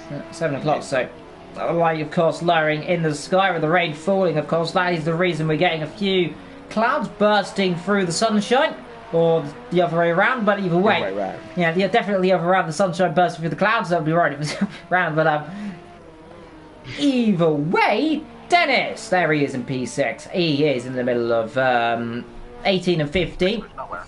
Yeah, struggling a bit of grip again today, and these drivers really just seem to be struggling out here in Austria. I don't know if it's just the rain or if it's the curb. I know this curb, especially on this circuit as well. It's very easy to make mistakes, especially, look at all the dirt, especially down that main straight. These drivers are all just dragging it on a lot more, and that's allowing them, well, that's the reason why they're doing that a lot, and then they're dragging more dirt on down into this corner, and then that vicious puddle that I went on earlier on and flipped into the wall, which is never fun. Some rich tapers.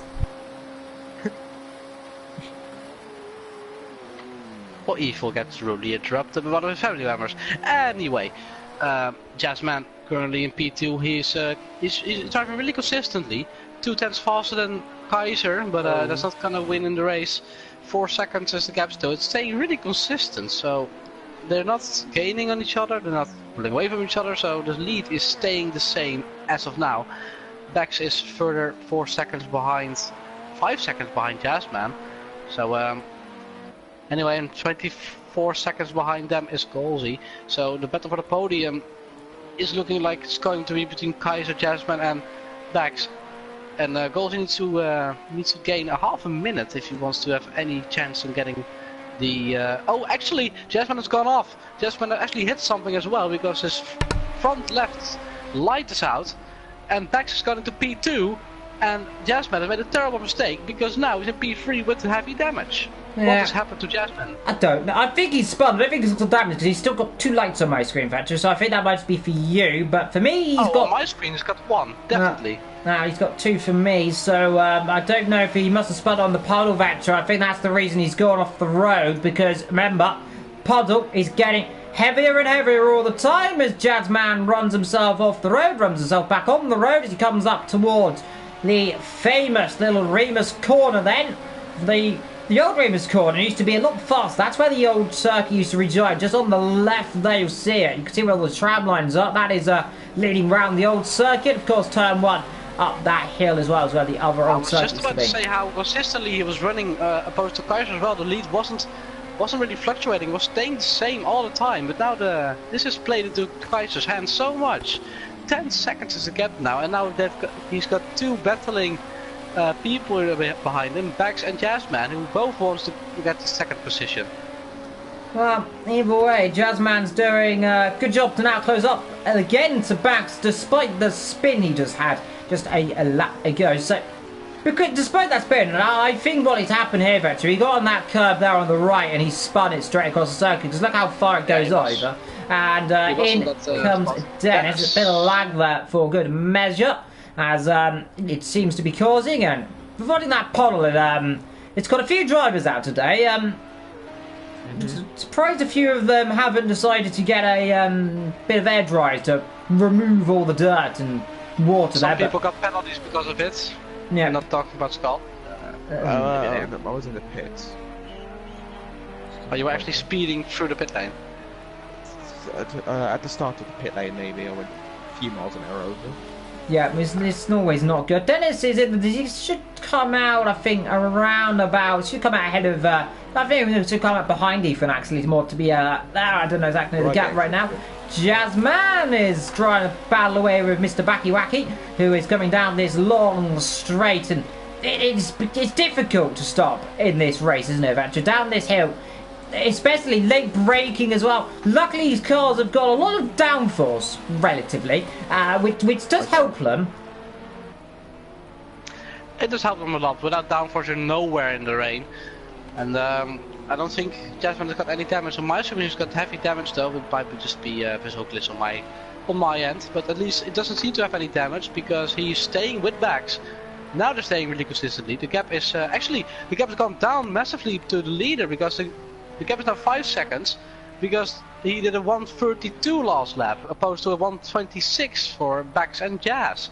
So the gap has gone down to 4 seconds again. So Kaiser made a mistake somewhere.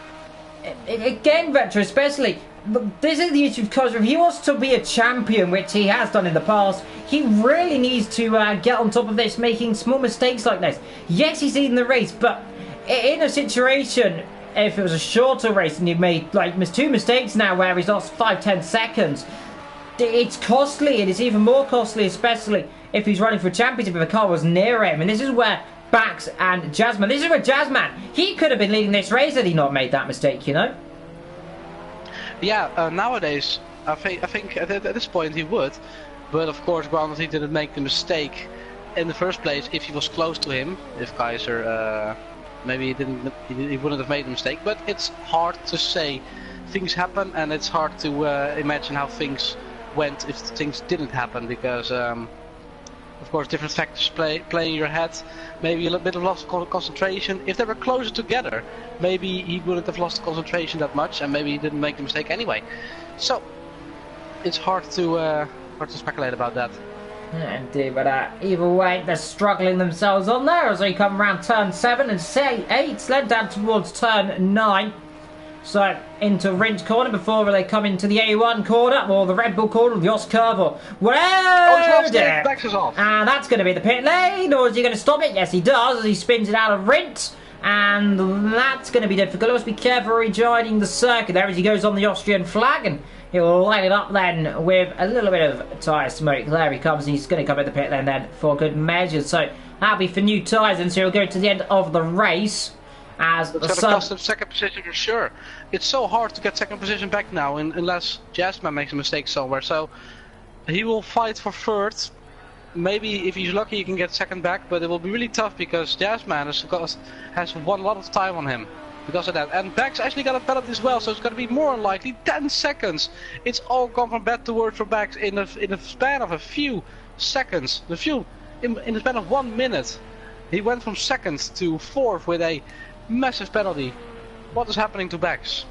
Just lapse of judgment, of course, veteran. These longer races often bring out small mistakes, and that there is why especially some drivers, I think Skull's having it off somewhere, but either way, as he's sliding, you can hear him just going no, but he's kept it on the island just about, which is good. Matthew there, currently P6, and this is where I was my thought there, but it's where these drivers, you get the stronger ones from the weaker ones as Wim hits that puddle, and you don't want to hit that puddle. Really weird place.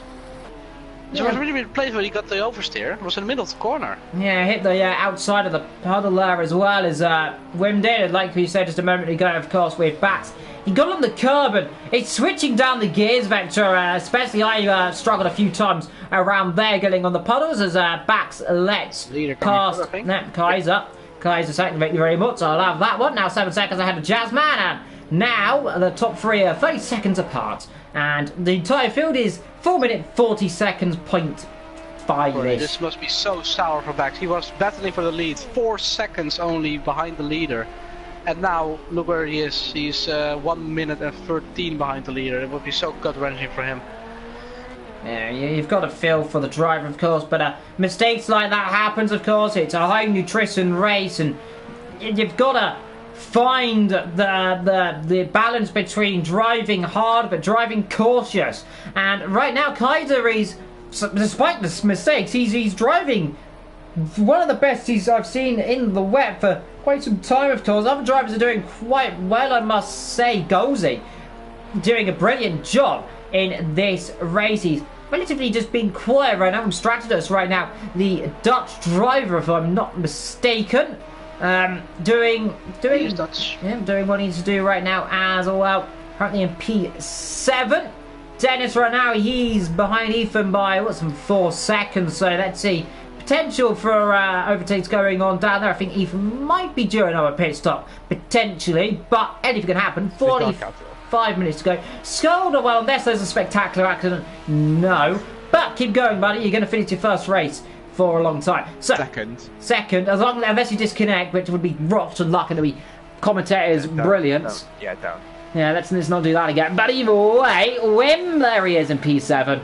And Kaiser still leads this race. Lap 50, so we should be going to lap 74, I think we're going to be going to. Or 71, potentially, for a few of them. But never mind that. Let's see what happens. Matthew is on the grass. Well, actually, who's that one? Yeah, that's Matthew on the grass there. And that's a lapse of concentration right now. The sun is setting, so the shadows are getting longer. And as a driver, Skull, you're out on the circuit. Would you say it's more difficult right now to spot braking zones? No. Well, the braking marker boards are down, so yes. Yeah, because you've murdered them all. I haven't. You murdered 2 of them. We saw that, but on the grass. Yeah, you murdered a few of them. But either way, it's just how do you find this circuit? I love this circuit. Yes. I love it. It's one of my favourite tracks. Just not one of my favourite tracks on this game because the curves will kill you. Yeah, the curbs kill you, but then again, what curbs do not kill you on game sometimes? As Matthew goes complete sideways through the last corner on the curb.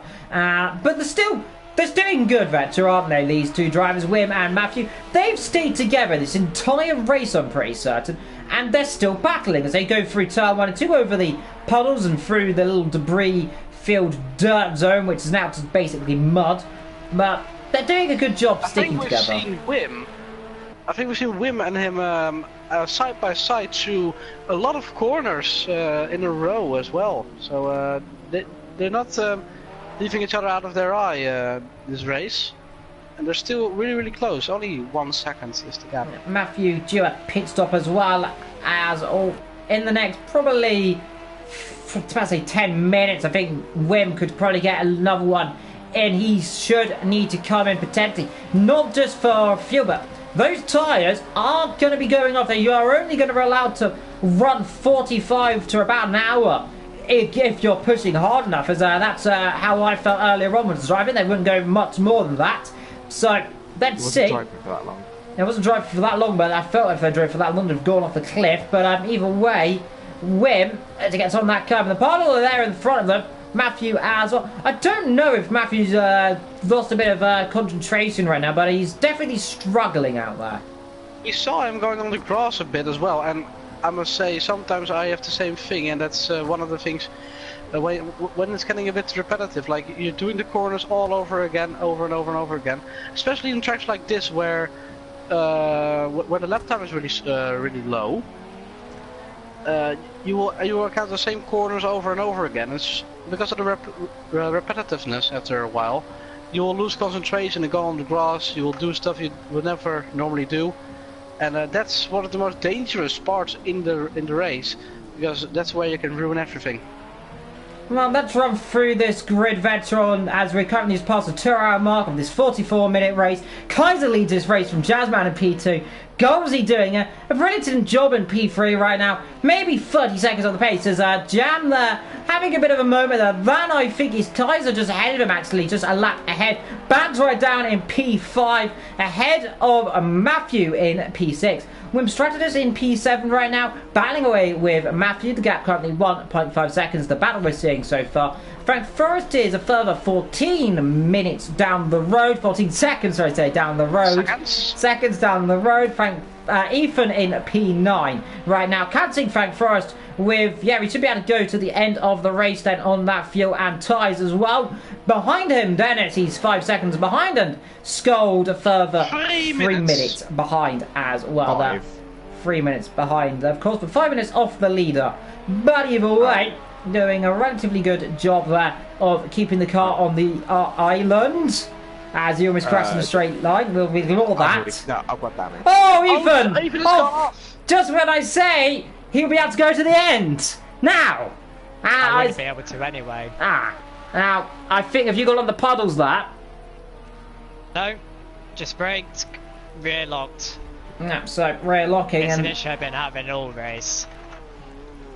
So this is with this car and this circuit as well as ahead of you there. That is the battle there of is that Jam? I think that is Jam that's ahead of them actually. No, it's Dennis, I think. Battling away, someone battling with someone. It's Jam, and that's Jam coming to lap Dennis. I think that is what we're looking at there. Yep, there we go. So Jam right now in P4 and relatively 14 seconds down the road from Golsey in P3. And there's still an opportunity, Vetro, well, not for him to overtake because he's got 2 litres of fuel left. So if I was Jam, I'd be coming in the pit lane before you get turned into strawberries, which isn't going to be good by your mechanics. No, Strawberry Jam is quite nice. 2 liters left. He won't have to pit on this lap. He will not make another lap. Yeah, unless he goes super conservative. Back there, currently coming through turn 1 as he is definitely going to end the race with 40 minutes still on the clock there. And I've noticed, Vetro, and I'm surprised no one's got penalties in this race, but they're not really taking track limits very carefully into turn 1, are they? I've seen everyone go wide. As in comes Win Strategist then into the pit lane. As in the background, another one in as well. That is Scold for the 6th time today.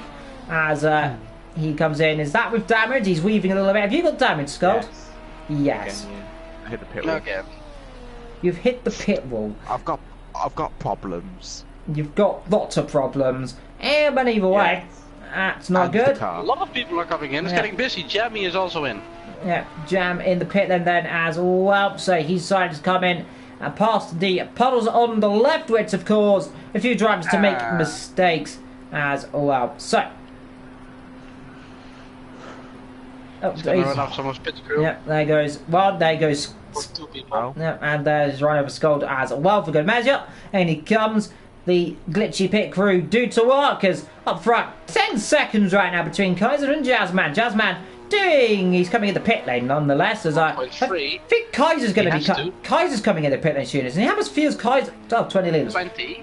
I swear Jazzman and Kaiser pitted around the same time, but so either Kaiser's done some Houdini job or unless Jazzman put less fuel in, but I'm very surprised. So of course Kaiser as well 1.1. He needs to pit now, otherwise he'll be in a really peculiar situation. Yeah, he'll come in. So he's just updated to 20. Well, that's helpful for us then. So they've decided to. The gods have decided. Oh, we've realised more fuel for you, Sonny's Yemen. Decided to put 20 litres in. So thank you. That's great gifts. The gift I was about to say, fuel. it doesn't really look like he's going into the pits, so why not? Because otherwise it will be raced over him. But I think the game had a bit of a moment and it needs to think about it had better riders and decided to grant us with more fuel as Frank Forrest comes in, and out comes that goal, Jazzman. Dennis through turn 1, there's Ethan through turn 1 as well, driving £1 Fist Grand Prix Motorsports. But so far it is the Dutchman currently in P10 right now, doing a relatively calm job right now of picking up the rear.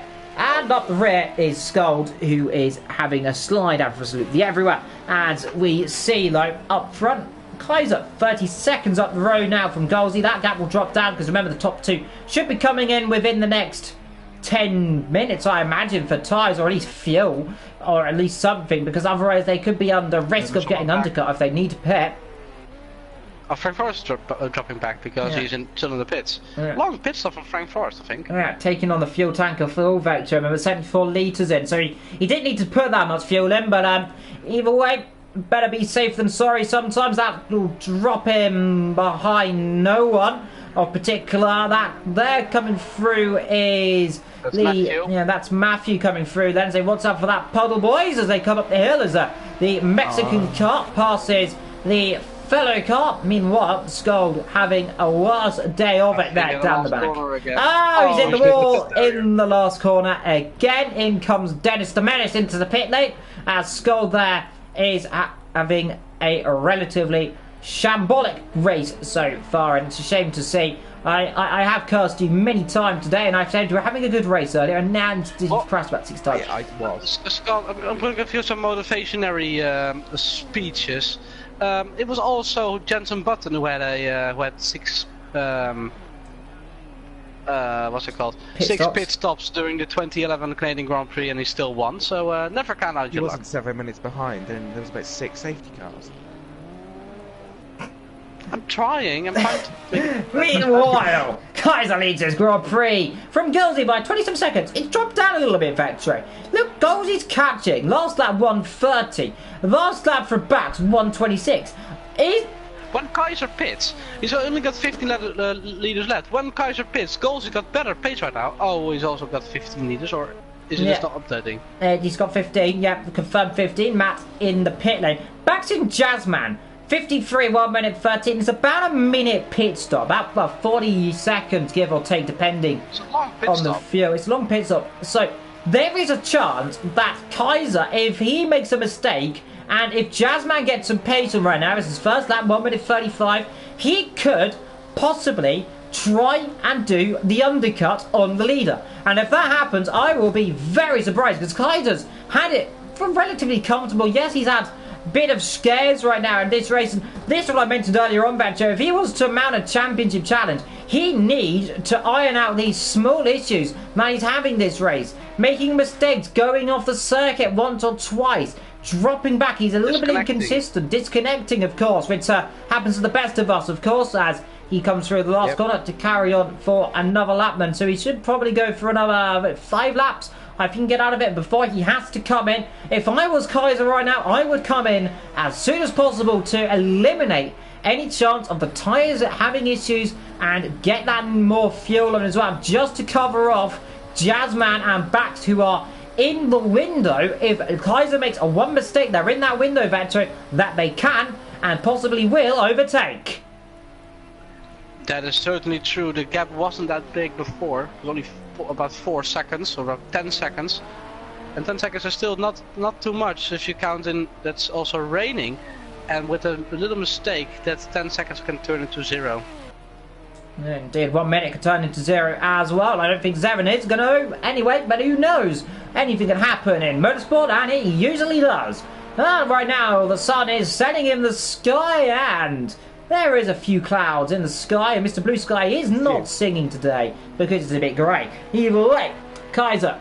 And there is Ethan as he almost goes off to the bump of destiny. As takes the more oh, that's the old version of the corner, don't worry, that's how we used to take it back in the day. And you've always got to remember that to the old circuit, it was a very fun, brilliant long circuit, 6 kilometers as I read it was, just almost flat out sections, because chicanes are added after some fatal accidents. Yeah, not a lot of overtaking. It was not a cool circuit to drive on, maybe, but if it was good for racing, I doubt it. I saw some classic racing as well as I don't remember if anyone out apart from really F1 back in the 80s and 70s race. I think the M1 Pro cars used to race around there, of course. Niki Lauda, as well as a lot of the old Formula 1 drivers of that time period raced in them. Of course, the M1 Pro car on this game, I do recommend driving it as well. On the topic of Niki Lauda, of course, who died earlier this week at age 70. One of his favourite cars to drive, as he stated as well. Dennis right now, he is straddling up as he comes out of the corner, as he comes down that little straight down towards the middle sector, and as the sun starts to set, Vetro, these drivers are going to struggle a little bit more, aren't they? Oh yeah, definitely. There's still half an hour to go. The rain isn't showing any signs of slowing down. The gaps are quite close down at the back. Between 8 and 9, for example, 3 seconds between Dennis and Wimstradamus. And between Dennis and Matthew, it's only 6 seconds. And between Ethan and Matthew, it's 15 seconds. So the gaps are getting a bit bigger down at the front.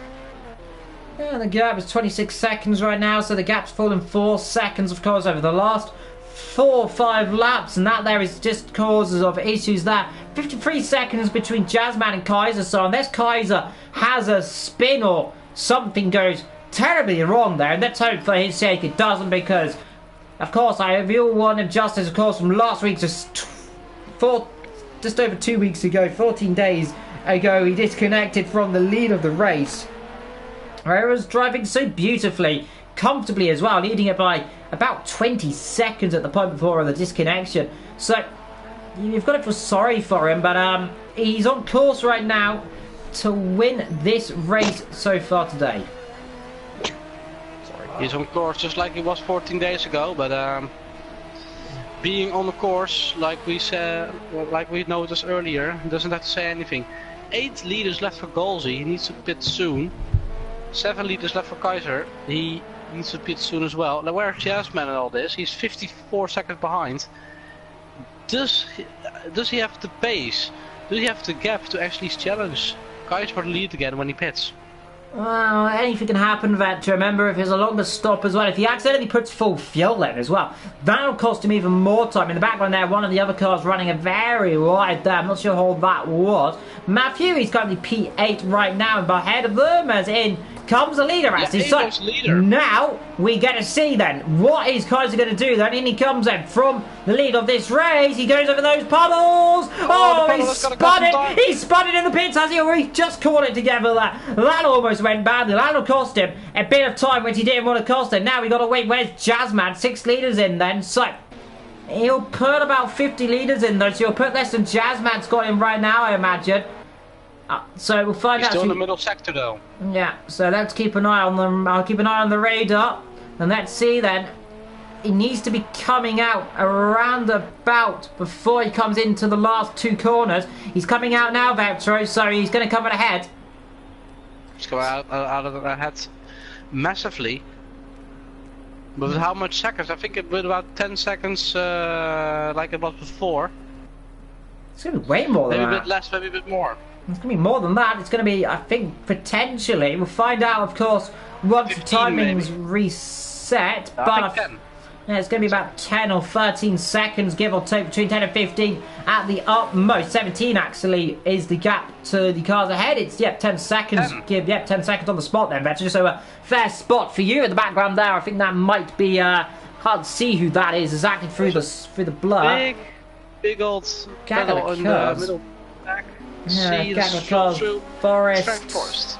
Yeah, Forest, Wim Stratus, a few cars all lapped between each other there, so lap car galore, and that of course, is that Skull I think behind him, or is that Ethan? It's Skull behind him then, so Ethan behind Jazzman I think potentially there then on the circuit, but either way, Skull in the middle of a big sandwich of cars that are laps ahead of him and laps behind him. Well, not behind him because they're ahead of him, of course, as he's last on the grid so far. 30 minutes to go in this race as 1 hour 30 scored. That means 30 to go as Skull gets out of the way there. Very comfortably there as the cameras are all getting their worth as well. The sun is setting right now, Ventura, as we're getting towards the end of this race. What has been rather a procession really of some causes, action and drama throughout, but that is always going to happen in these races. Definitely, it's inevitable that the gaps will of course really grow during the course of this race. We saw the last race and the race before that as well. The gaps are of course always really big with these endurance races because of the pace difference. It's just increases until you've got like massive gaps. 7 minutes. I gotta be honest. 7 minutes is a bit over the top though. But gaps from 2 minutes are it's really possible. Well, anything could happen, Vancho, of course. But unless everyone crashes about 6 times, of course. But you've got to have something for Skull. It's difficult in these conditions as well. I know, Scott, of course, you had that issue with the tyres as in comes Golsey from the lead of this race a few times. But it's always difficult as well as a bit of lag comes in as you come in the pit. And of course, today, that's a shame there. Make sure you don't hit that puddle as well, which is definitely not going to be the way you wanted to enter the pit lane. Avoid it, unlike Kaiser, who luckily didn't spin it whilst doing that. I remember... quite a lot of drivers spun it in the pit lane in the rain before. I remember a race quite a few years ago in was it DTM around, was it Hungaroring, where unfortunately a few drivers had injuries and a few marshals were severely injured in DTM I think it was, or touring cars around Hungary. But as well as Formula 1 as well, we've seen some cars go off in the pit as well. I remember in Canada, I think it was 2011, one of the Virgin cars that used to be called the Mauritius, of course, that yet to become as well as the Manor car. I can't remember if it was Glock or his Degrassi spun it in the pit lane there as a Skull likes Glock that spun it in the pit lane down there as well. Luckily, was took the Masters out as well as I remember. Was it Bottas? I think last season spun in the pit lane in the wet as well. So spinning in the pit lane, especially in these cars, I don't.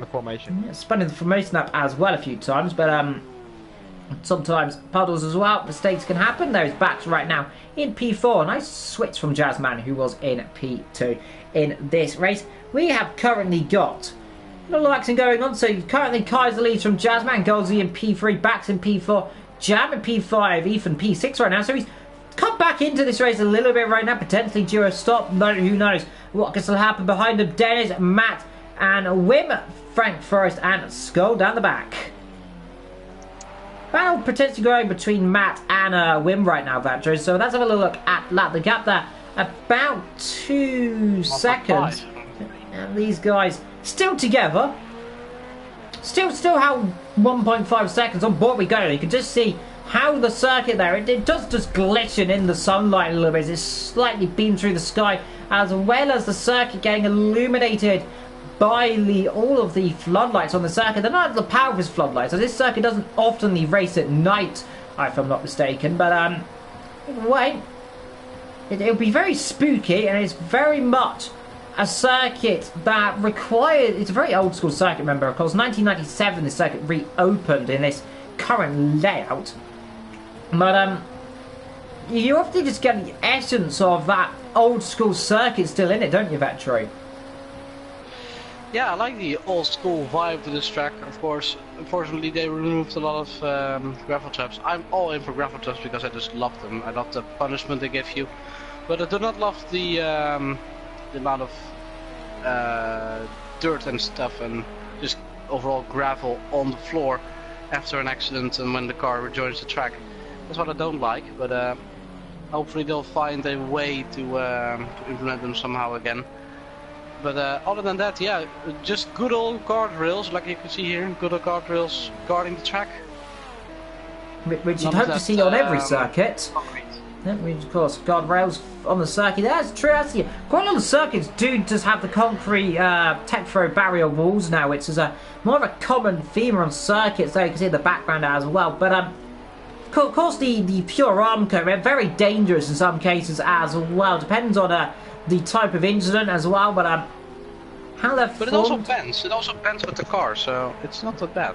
Yeah, it can but sometimes. The problem is it's quite low. Yeah, and if you go through it, it's not good as well as injuries can sustain. Of course, we've all witnessed accidents and seen accidents as well. What happens when cars go through barriers, and it's not nice. Either way, up the front as Stratus cuts the corner a little bit. That is now 8/10 of a second. He'll drop down to about 1.2, I think, as he got that penalty. But he's keeping with it.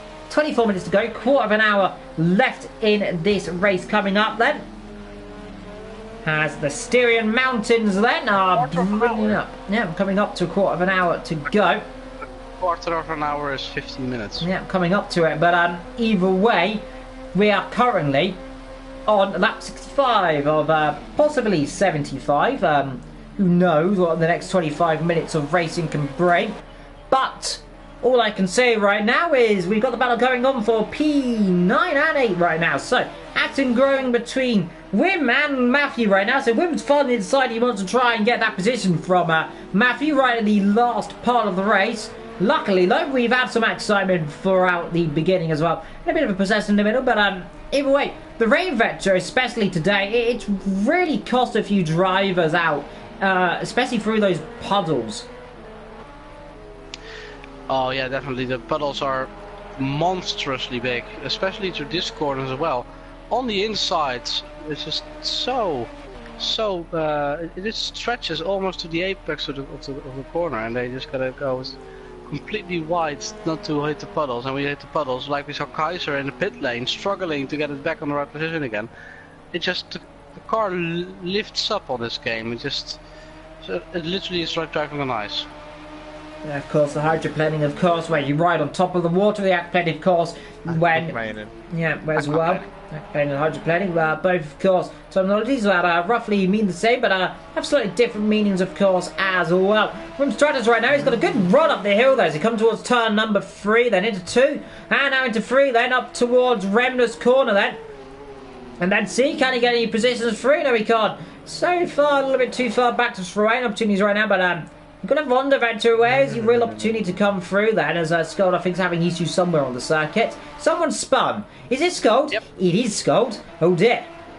Meanwhile, back to 9th and 8th position. Swim Stratidus then, or how would you actually pronounce his name, Venture, actually? Swim Stradamus? Wim Stratidamus. I think it's Wim Stradamus. Wim Stradamus then.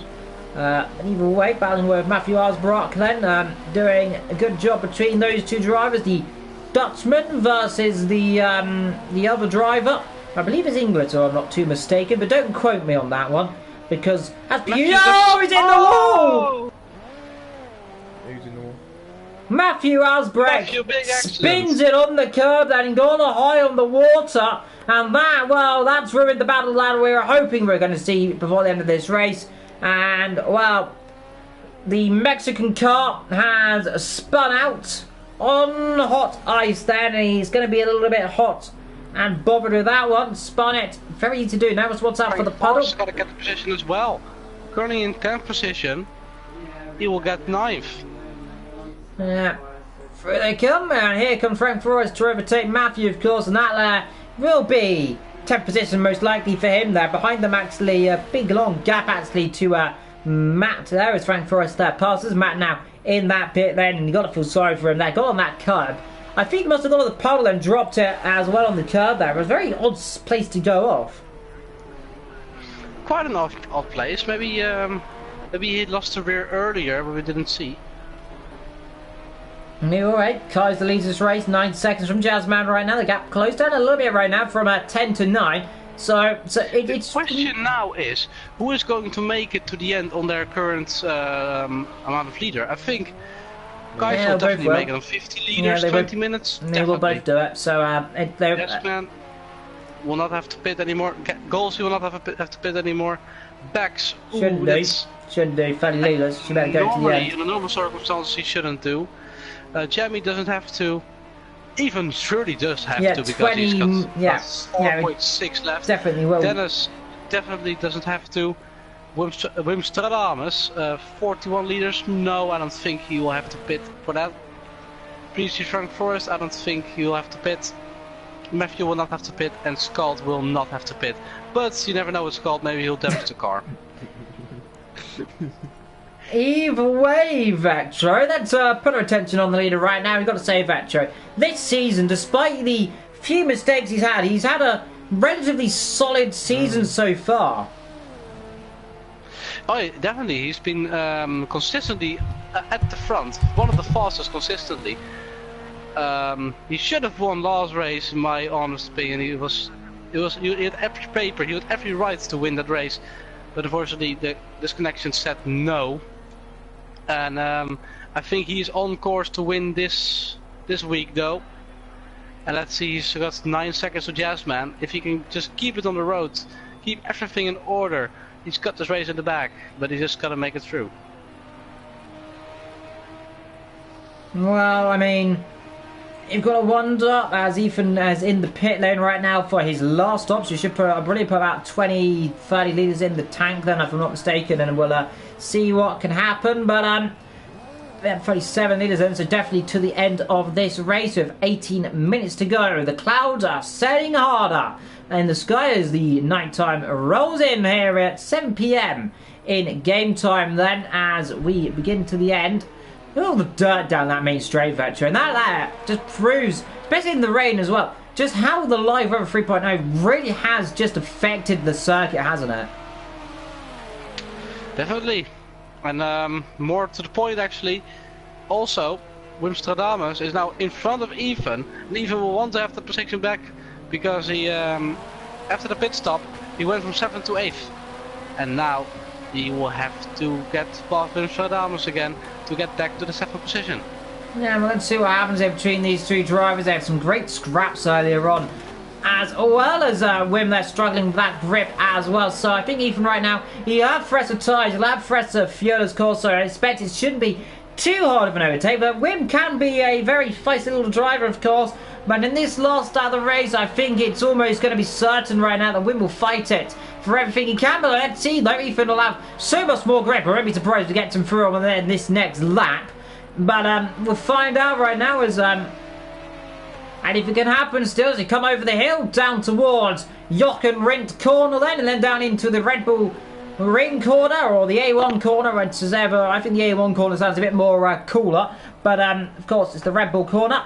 Through they come, and it's so far so good up front. 8 seconds, starting to drop down a little bit right now, but it should, unless something bad happens, remain like it is right now today then, as Ethan locks up a little bit through turn number 1 there. But luckily penalties, of course, don't seem to be hitting anyone there through Castrol corners. They come up to Remus corner then. This is the tricky uphill braking zone there, where the cars slow down a little more than you think, so you can brake really late as Ethan goes up the inside there. Through he comes, a bit of arty-barty stop, and fair play to him. That gives each other the room on the exit. Now down the hill then, now the Remus down towards Golsha corner, and I think Ethan, yeah, he's got the position done there. So much better on the brakes. Yeah, got that him through that in the end there, so decided fair play then, sportsman to the last, these two drivers. Ethan, one of the most sportsman drivers I've seen in AOR for such a long time. Always passionate to the end, likes a good old scrap. Man, he is proving us today why he is one of the top drivers in VSR as well. Meanwhile, his fellow teammate Scold not having the best of days. Currently 8 minutes. 90 round that corner. 90 round the corner. Currently off the road, and in fact, a fish could be faster. To be honest, as the team name suggests. Either way, like they're coming up to get lapped by these two as Ethan goes off. I'm surprised, you know, at the amount of drivers have gone wide there. We haven't seen anyone flip through that corner because that bump there, Vetro, and we've seen it before when I've done fun races. I've gone that wide as well and just launched the car over it, almost like I think Petrov did it in Formula 1, and I think a few other drivers in other motorsports as well. That last corner, that the bump down there, so aggressive, so easy to just launch it up on there. But let's see, I think Ethan trying to wind up another attack then on Mr. Wim Stratus then. And let's see then. Down the hill then, out of Remus then, down towards Gosha Corner before they come down to Power Horse Corner, which of course isn't called that anymore. They got renamed, but of course, going old school as it's the better names of this circuit, of course. Ethan uses the rear there, on the downside. If you heard that earlier on from Ethan, who's struggling with that rear end. Look at the puddle there, forming even more heavier. I think it's almost got to its max peak capacity before the puddle turns into the sea. But currently at 630 metres at a high. So you come down the hill, Scold's struggling with that car even more there, but either way, let's keep an eye on this battle here as they've come. Ethan there struggling a little bit of the rear end right now. Dirtier not going to help. Oh, who's out off the road there? I just saw it. That's Scold. Scold, what have you done? The car's gone off. So that'll be a big accident. Yeah, he's aquaplaned then. Matthew in the pit lane, so that's so Matthew in the pit for probably his last stop then. Either way, Scold. What happened there? The rear just went. Rear went, so on the curbs again there. Oops, screaming. Either way, up front, Kaiser, 7 seconds. The gap right now between him and Jazzman. Here comes Ethan again. Now let's see. Gonna try it again. Yeah, Wim's been poor on the brakes right now, so Ethan just slivering up the inside. He goes too deep. I think now he's to get the car turned in. Surely that'll be brave on the brakes. Has he got the position done through? Yes, he has. They're side by side on the exit. Was there contact? Who knows? But down the straight they come. Then down at the Remus, down towards the Gosha Bend then. And then see, Wim will have the inside line. Ethan will have better brakes though, so Wim's going to have to try something audacious there. Get on the curb. Watch out for that puddle, my friend, because that'll snap you off into the car. Oh, around the outside. Round the outside into Power Horse then. He'll have the inside line then, but still holds it around the outside. Surely you can't do it around the outside. They come down towards Nicky out of the corner then. Side by side, and they come then. They almost touch. Beautiful stuff. Through Lauda they come. Still side by side on the water they go then. Ethan loses it slightly. How did Wim Stratus keep that then? Through Lauda corner into 8 and 9. Into Rint. Beautiful stuff there. I've not seen an overtake like that for a long time, or at least holding the position. He runs wide though into the last corner, and here comes Ethan. He's going to fight back then down the straight, and surely now Ethan will have the inside line. He has a bit more grip this time, and he gets through finally into the 7th position right now. Wim there. Fought it. He's going to come back. Just keeping it around the outside. I was sure Ethan has got it. But the Wim is just keeping it around the outside, and he's not giving up yet because he's coming back in the slipstream. He's going to try it on the inside here. Oh, Ethan loses the rear. Ethan loses the rear a little bit there, struggling on that downshift again there. It's getting harder to see in the tyres and the fuel going down. The circuit temperature as well. It's going to be dropping drastically in this race. Meanwhile, let's have a quick check on the penalties if we can, Vector, in a few moments' time. As still the same as earlier on then. Only 2 drivers with penalties today, which is really good to see there. Is our front car getting out the way of another there at the top of the circuit down into Remus hairpin. Not sure who that is exactly, but that's a lap car. So either way, Wim fought hard in this race. Couldn't do it before the end though, but fair play to him. Held the line, held his own, right at the death of it. Oh, he almost holds it to the death of him as well. I would say, Vetro, clouds are very pretty as well. I do love the atmospheric feel of the clouds on this game, as Ethan continues his journey to beyond the limits, runs a bit wide and gets on the grass, gets on the curb, drags it more on the circuit. Now got the chance to come back. In the slipstream he goes. He won't try it, if he can get a good exit here, he can actually try again in turn 2, actually turn 3, because even the little windy section on this straight here is considered a corner. So this is actually turn 2. They're going actually through turn 2 now, and this is turn 3. Ramus hairpin there, which is the famous little hairpin where we've seen some spectacular shots there. Ethan's losing that rear again there. He just seems to get that rear end stepping out. Yeah, maybe the tyres, but I think it's just the grip there going on the downshifts. Easy to do, especially in these cars, in the rain especially. But either way, look how dark it's got out there right now, especially with the rain falling. It's very surreal experience for the drivers. It's very dark and almost a little bit the first signs we see of the darkness forming. Remember, we go to Le Mans soon as well, the 24-hour layout coming up in the next couple of weeks, and that's going to be exciting to see the drivers fly themselves around the famous Circuit de la Sarthe. But right now we're currently driving around the Styria Mountains on the A1 race, or the Red Bull Ring, or the Austrite Ring, whatever you want to call it. I prefer the Austrite Ring because that's its original name. But either way, Red Bull, it's currently owned the circuit course with its giant Red Bull. 10 minutes to go. Yeah, 10 minutes to go. I would say it, actually, we don't often say it about this, but the circuit does have some very spectacular features as well. They, especially the middle sector, which compare it's one of the oldest parts of the circuit. It has not been changed since its original conception. Yes, it's been made slightly tighter, but the layout's still there in the same corners. Yeah, but it's supposed to. It was supposed to be a bit longer, and it's been shortened drastically.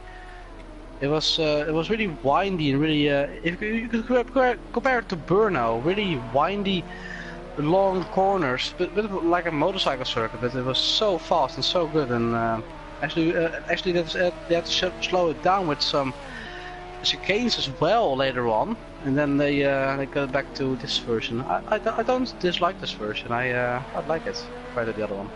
Yeah, it's always a circuit that has its moments. Of course, the chicanes were added, I think, in the late 60s, if I'm not mistaken. In the 1975, after a horrible accident involving Marc de Haan, who lost his life around this circuit, of course.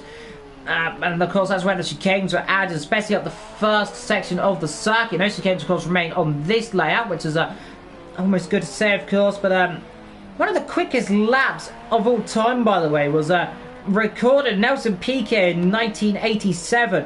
A blistering 59 mile an hour average speed around the circuit for the 1980s was very scary as well. Wim Stratus there still battling away with Ethan down towards turn number 1 and 2 as they come up towards the turn 1 corner. Ethan runs wide, and I think Wim right now catching on a little bit. They can really run wide through turn 1 and gain a lot of time there, because for some reason, I don't know why, but the penalties just seem to be rather fortunate there for all the drivers. They've all been going off there, so it almost reminds me of the old, I can't remember, it was a few weeks ago when they were driving at Kota in IndyCar, where they all decided that that corner was not going to be... It was actually going 1 second quicker than Ethan on the last lap. 127 for Ethan, 126 for Wim. Gap closing up a little bit right now, 7 seconds up front, by the way, so looks to me still relatively evening out between those two drivers. Either way, look, we have Jazzman in P2 and back, who has got himself back into P3, by the way, but Golsey catching a little bit, he's dropping back a little bit right now. He's the last lap of 126 there. Remember, 10 seconds penalty though. Yeah, 10-second penalty, remember, so he will drop behind just about then, so he'll be about 4 or 5 seconds off the pace then in the end. Maybe even to Jam. No, never mind. Jam, so 22 seconds back. But here we go then, back to the battle between Wim and Ethan, and these two drivers that are so far performing a great little scrap there as they fly each other through Rint and into A1 or Red Bull corner, as I keep mixing up to the A1 corner today for some reason. As in my mind, I was playing on the old F1 games earlier on, that's probably why I got confused. But either way, through they come up towards turn number 1 then, into the Castrol corner, the Castrol bend. And you'd always got to say, Vector, especially on the circuit, the atmosphere here cannot really be beaten as well, especially especially in Formula 1, is DTM as well. A lot of fans from all over the world just flock to this circuit. It's a natural ambient theatre as well. You can see almost all of the circuit from some places, can't you? Definitely, it's well, I don't know. Car it's off hard to that say straight. because there's a lot. Someone off down out of towards Rink Corner, someone's going very slowly. Is that Scold, I wonder? Coming through the last 2 corners? No, it isn't. So someone else has gone off that. So just noticed that. So it's cut over you briefly. Oh, Scold gets a tank. Scold has gone off, I think, actually. Just as we mentioned it, yeah, he has. Well, that there, I have cursed him there, rather truly, by saying someone else has gone off, and now he's gone off at the same place. So that puddle there, it's definitely getting harder to see down that puddle because it's because of the night time. Scott, if you could confirm, is it getting difficult to see that puddle? I think we've lost contact with him, but either way, Vetcher, back to what you were saying about the ambience of this circuit. What was kind of a question you asked me? It's well, it's hard to say because it just it's in the middle of a lot of mountains, so I don't think you can see it from really everywhere. Unless you like stand on top of one of those mountains, you can probably see the track. Yeah, of course. No, but the circuit, it's got a very rich atmosphere as well. Especially remember when especially DTM and Formula 1, especially last couple of years, when Stratus locks the car up, that a lot of fans flock over here from the Netherlands as well. It's a very popular circuit, isn't it? Oh yeah, definitely. It's one of the So of course the Red Bull Ring and the Dutchies like the Red Bull. Scott's got to watch out. He lets him pass. Good. He doesn't rejoin on the track recently. Yeah, I want to be careful locking up there. That corner of the circuit getting difficult, but especially as if it's really an opportunity there as you come back to this opportunity, overtaking opportunity there from Room Stratus there. Thought about slithering up the inside into Loudon Corner. Now they both run themselves very much to the right towards that puddle on the left, which is snatching drivers left, right and centre in this race so far. So even went through, they come in towards the last 2 corners into Rint Corner, and Ethan very wide there, and he is taking the line, which is becoming risky. And of course, if you run any wide on that, you do risk going over the bump of destiny. And you can see. You can compare the lines that they even going really wide here. Yeah, Wim's going even wider, so he's deciding now's the time just to try and wind up even more time if you can get any more out of it. But the penalties, of course, fair play to them. The stewards are being very lenient to all the drivers, unless they will decide to get disqualified right now for some reason, which would be terribly inconvenient for all of them. But either way, so far so good for all the drivers, apart from 2 of them. 2 of them both with drive-through, pitting, not failing to stop in the pit lane very easily, which is easy to do in the wet, to be fair. I've done it before. Slowing down, it's hard. Sometimes you forget just how quick that pit lane comes in. It's an earlier pit limiter as well. And that's some of the circuits. You take a lot of speed into that pit lane as in comes back into the fuel. He's run out of fuel. That's why he's got to do 2 litres. We didn't see that one earlier on then. So 3 minutes to go.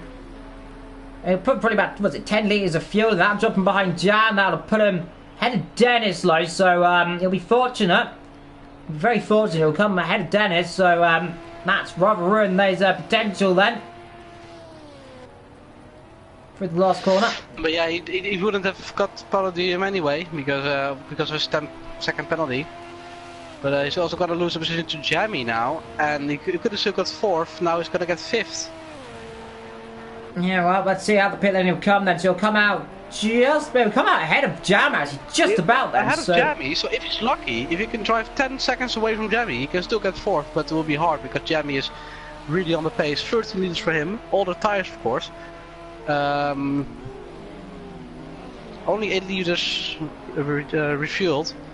But I don't think he will get the 10 seconds to his teammate.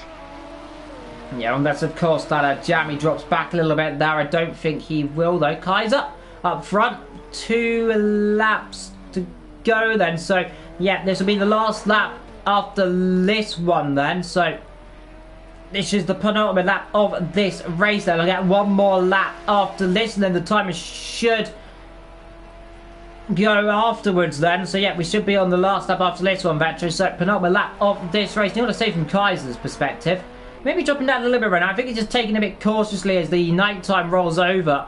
As it's very dark out there. As he Wimstratus off into the wall. He spun in the car then. So wow, that's relieved Ethan for a little bit there for that battle. He's got the puddle then, hasn't he? He did so. He's done the exact same thing as Frank Forrest did earlier on. As he gets flashed out the way there from Skull. As in comes Wimmy. Could have carried on actually for one more lap and probably just trundled home and got himself. It's gonna cost him another 30 seconds, and it will put him behind Frank Forrest if he's not careful. I would just continue if I was him. Yeah, I would have. Because you will not lose 30 seconds because of the damage on over one lap, but you will lose 30 seconds in the pit lane. Oh, don't go in the pit. Oh, don't go in the puddle. Sorry, go into that. Lose even more time. Not too handy for him just to go into the pits again because it's the end of the race anyway. Yeah, but of course, maybe you just didn't realise that though. But Kaiser, he's coming on to what is now the last lap of this race, by the way, because remember, the timer when it hit 0, that reminds the last lap, there isn't a +1 afterwards, so we are on the fun lap for the leader then, Kaiser. He's going to take one thing out of this. For Monaco. Yeah. Monaco? Yeah, this is not, you're not crofty.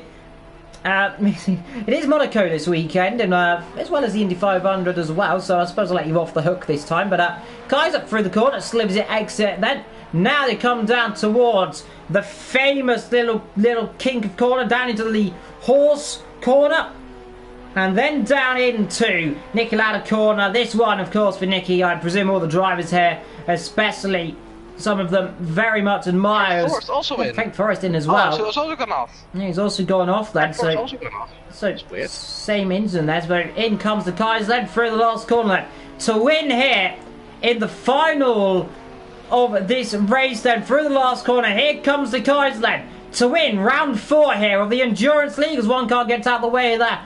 Across the line then Kaiser to win the Austrian Grand Prix. Yeah, Skull was just letting him pass there, so he doesn't just have to do another lap. Handy from him. Gasman only 5 seconds behind Kaiser. Good race from him. Let's see, actually Frank Forrest also made a pit stop at the end. Also for weird reasons, because, yeah, really weird. Anyway, Galsey coming through to playing 3rd position, 20 seconds back of Jasman. Back is already finished as well, so it's all settled. Yeah, Galsey a little bit disappointed there. He's 14 seconds off pace. Could have been a little bit higher on in this race, of course, but he's miles ahead of Bax, who had that damage and issues earlier on. Jam, Dennis, Ethan there in P7 from Stratus there. And did I mention how no one's really got penalties there? Well, they've all got penalties now right at the end of this race. I see a spectacular shot happening in a few seconds. He stops the car just about there. All there's debris flying off obviously in the background. Across the line comes a few more cars, and I think there's going to be a massive shunt incoming. Or are they going to slow down? They're going to slow down there right at the end of the race then. So everyone's happy there. Here comes Ethan to the line then as passes one car with damage. And I think that there actually, might Dennis, he's gone past Dennis. He has gone past Dennis right at the end there. He had a penalty at the end. Well. So, Ethan picked up a penalty at the end. So, for track limits, he pushed the track limits a bit too much. 1 second, and he's gone behind Dennis again.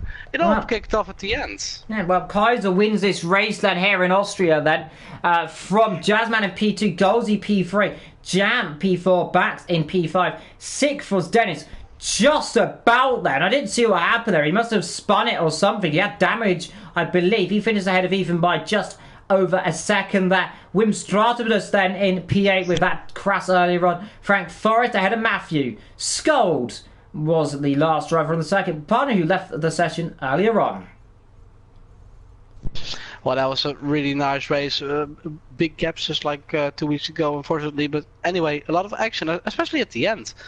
It kind of caught us by surprise how much action there was at the end. It was Dennis pitting at the last moment and having damage, and also Bax pitting at the end still, and Frank Forrest also pitting at the end. So really weird to see. Maybe just everybody wanted this race to end, and were just like, oh please, and then they just made a lot of mistakes. Maybe that's played a role.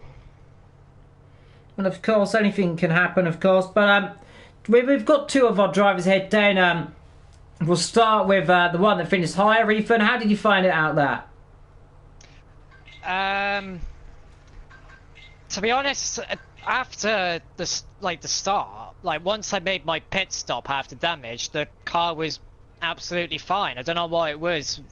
The tires that we started on, we just had no grip at the rear, and the car just could not lap anywhere near as fast as what I had done in testing. So yeah, once I pitted because of damage and changed tires, the car was perfectly fine, and I just decided, you know what, to try and save some time and gain some positions back, I triple stinted the tires that I was on. Only stayed on that one set throughout the entirety of the race, and just took on fuel when I needed to, because the car had enough pace even on tires that had done 50 plus laps, could still do 24s, 25s. So yeah, it's just a shame really how the car has just got so much pace. Yeah, at the start of the race it just felt really off, and then once I pitted for tyres, the car was perfectly fine because the pace was there, just didn't come through, unfortunately. Yeah, to your £1 fish teammate who was £1 sinking, Skull, how did you find it out there despite all your issues? First 45 minutes was fun. The rest of the 1 hour 15 were not. No. That sums it up. In a gym car, yeah, you were drifting a little bit. There had a few incidents out there, but overall, coming into next week, where are we next week? I can't remember off the top of my head. Staff. The Mon. At the Mon then. So the race that we are going to be hyping up a lot more then, because it is going to be the Jewel of the Crown pretty much then, the 24 hours circuit then. Of course it won't be 24 hours long because I would be sleeping halfway through that. But either way, we'll see you in 14 days or 2 weeks' time. Until then, I have been Evil. Vectro has been Vectro. Thank you for my two comrades in the box there from £1 Fish Grand Prix Motorsport Association. We'll see you next week and 2 weeks. Goodbye and take care.